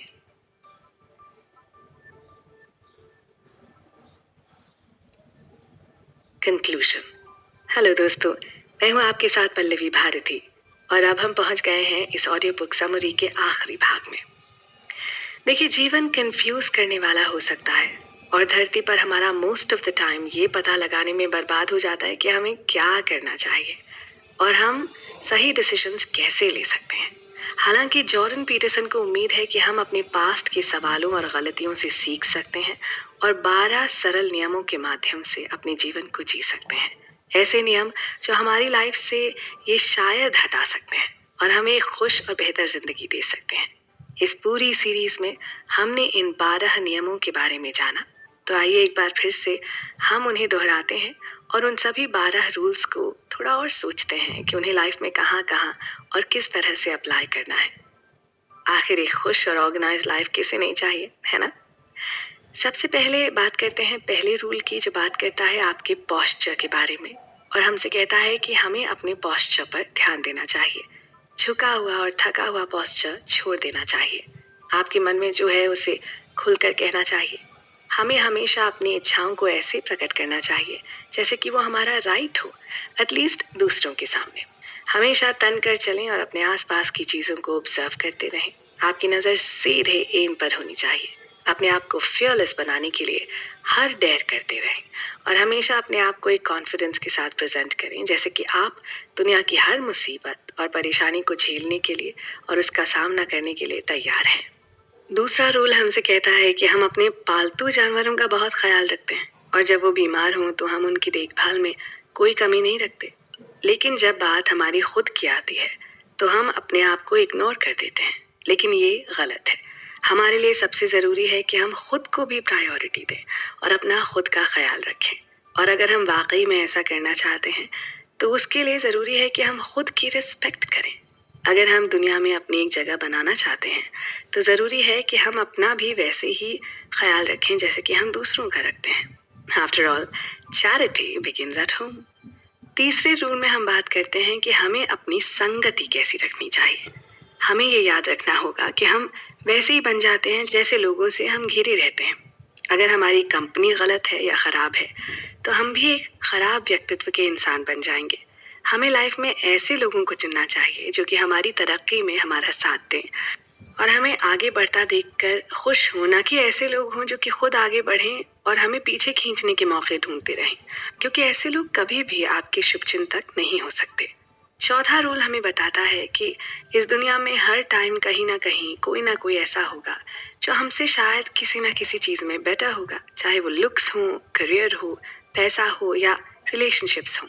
और जब आप ऐसे लोगों को देखते हैं तो आपने लाइफ में कितना ही कुछ क्यों ना अचीव कर लिया हो, पर आप हमेशा खुद को उनसे कम या इन्फीरियर ही समझते हैं। आपको इसके बजाय इस बात पर ध्यान देना चाहिए कि आपकी सराउंडिंग्स कैसी हैं। आप कल जिस जगह पर थे अभी भी वहीं पर हैं या उससे कुछ अलग हैं या कहीं ऊपर हैं। आपको ये नहीं सोचना कि लोग आपके बारे में क्या सोच रहे हैं या वो अपने जीवन में क्या कर रहे हैं। आप ही आपका सबसे बड़ा कंपटीशन है और अगर आप अपने बीते हुए कल से आज बेहतर पोजीशन में हैं तो इसका मतलब है कि आप तरक्की की राह पर हैं। पांचवा रूल बात करता है हमारी पेरेंटिंग स्किल्स की। वो कहता है कि बच्चे सोशल कल्चरल स्किल्स के साथ पैदा नहीं होते, हमें उन्हें ये सिखानी पड़ती है कि आखिर ये दुनिया कैसे काम करती है या फिर उन्हें इस दुनिया में जगह कैसे बनानी है अपनी। अगर माता पिता अपने बच्चों के लिए कुछ बाउंड्रीज सेट नहीं करते हैं तो उनके बच्चे आगे चलकर कहीं खो ना जाएं, कुछ ऐसा ना कर बैठें जिससे कि उनके माता पिता को दुख पहुंचे। इसलिए ज़रूरी है कि हम अपने बच्चों को समाज के नियम समझाएं। छठा रूल हमें समाज और हमारा आईना दिखाता है और हमसे कहता है कि दूसरों में दोष ढूंढने से पहले ये ज़रूरी है कि हम अपनी गलतियों को दूर करें। ये कहता है कि लाइफ में सेटबैक्स और सफरिंग कोई भी नहीं टाल सकता। कुछ लोग इन सफरिंग्स को इग्नोर कर देते हैं या उनके प्रति गुस्सा दिखाते हैं। कुछ बहुत ही ज़्यादा आक्रामक हो जाते हैं, गुस्सा दिखाते हैं। पर ऐसे लोग भी हैं जो कि इन तरीके की सिचुएशंस में खुद को पॉजिटिवली ट्रांसफॉर्म करते हैं। वो अपने पास्ट को मान लेते हैं और उसे ठीक करने की या एटलीस्ट अपने प्रेजेंट को सुधारने की और उसे पॉजिटिव बनाने की कोशिश करते हैं और वही लोग सफल होते हैं। रूल नंबर 7 हमें बताता है कि आखिर लाइफ में हमारा फोकस कहाँ होना चाहिए। ये रूल कहता है कि हम अपनी प्रॉब्लम्स को या दुखों को एक बहाना या ढाल बनाकर एक केयरलेस लाइफ जी सकते हैं या हर वक्त ये रटते रहना, या फिर हम कुछ ऐसा मीनिंगफुल कर सकते हैं जिससे कि हमारा ये दुख कम हो जाए या ख़त्म हो जाए। इसलिए ये ज़रूरी है कि हम लाइफ में मोमेंट्री खुशियों के पीछे भागने में उसके साथ फ्यूचर में आने वाली प्रॉब्लम्स और परेशानियों को निगलेक्ट न करें। आखिर लंबी रेस का घोड़ा वही होता है जो आगे की सोच कर चलता है। रूल नंबर 8 ये कहता है कि हम सब अपनी लाइफ में कहीं ना कहीं खुद से और दूसरों से झूठ बोलते हैं। लेकिन हम ये झूठ क्यों बोलते हैं? हमें समझना होगा कि यदि हमारी लाइफ वैसी नहीं है जैसे हमें चाहिए, तो इसका ये मतलब नहीं कि हम अपनी एक झूठ की दुनिया बनाकर उसमें जीने लगें। इससे बेहतर है कि हम सच बोलें। अगर आप खुद को कमजोर, डेस्परेट या कंफ्यूज्ड स्टेट में पा रहे हैं, तो सच बोलने की कोशिश करें, दूसरों से भी और खुद से भी। और अगर सच नहीं बोल सकते तो कम से कम झूठ तो मत बोलिए। रूल नंबर 9 हमें सिखाता है कि हमें अपनी वाहवाही में ये नहीं भूलना चाहिए कि दुनिया में हमें सब कुछ नहीं पता होता। हमें ये समझने की जरूरत है कि जिस भी इंसान से हम मिलते हैं, उसे किसी ना किसी विषय में हमसे ज्यादा जानकारी होती है। इसलिए जरूरी यह है कि जब आप कहीं हो तो सिर्फ बोले नहीं, बल्कि दूसरों को सुने, क्योंकि तभी आप जिंदगी में सही नॉलेज ले पाएंगे। रूल नंबर 10 हमसे कहता है कि हम अक्सर अपनी प्रॉब्लम्स को डीपली एनालाइज नहीं करते, इस होप में कि वो अपने आप ही एक दिन खत्म हो जाएंगी। लेकिन ऐसा करने में हम भूल जाते हैं कि उसके खत्म होने तक हम कितने सारे डाउट्स और अनसर्टेनिटीज से घिरे रहेंगे, जो कि कहीं ना कहीं हमारे फेल होने का कारण होंगी। इसलिए जरूरी है कि आप अपनी बात कहें और स्पष्ट रूप से कहें, ताकि दूसरे उसे क्लियरली समझ सकें और सोल्यूशन ढूंढने में आपकी मदद कर सकें। रूल नंबर 11 बात करता है कि सोसाइटी में एक हायरार्की सिस्टम एग्जिस्ट करता है, जिसका होना बहुत जरूरी है। हर इंसान का, उसकी हर रेस का अपना एक नेचर होता है, जिसका होना पूरी तरह से सही है। इसलिए हमें उसके साथ कोई छेड़छाड़ नहीं करनी चाहिए। हमें अपने बच्चों को वैसे ही पढ़ने देना चाहिए जैसा कि उनका नेचर है, यानी लड़कों को लड़कों की तरह और लड़कियों को लड़कियों की तरह।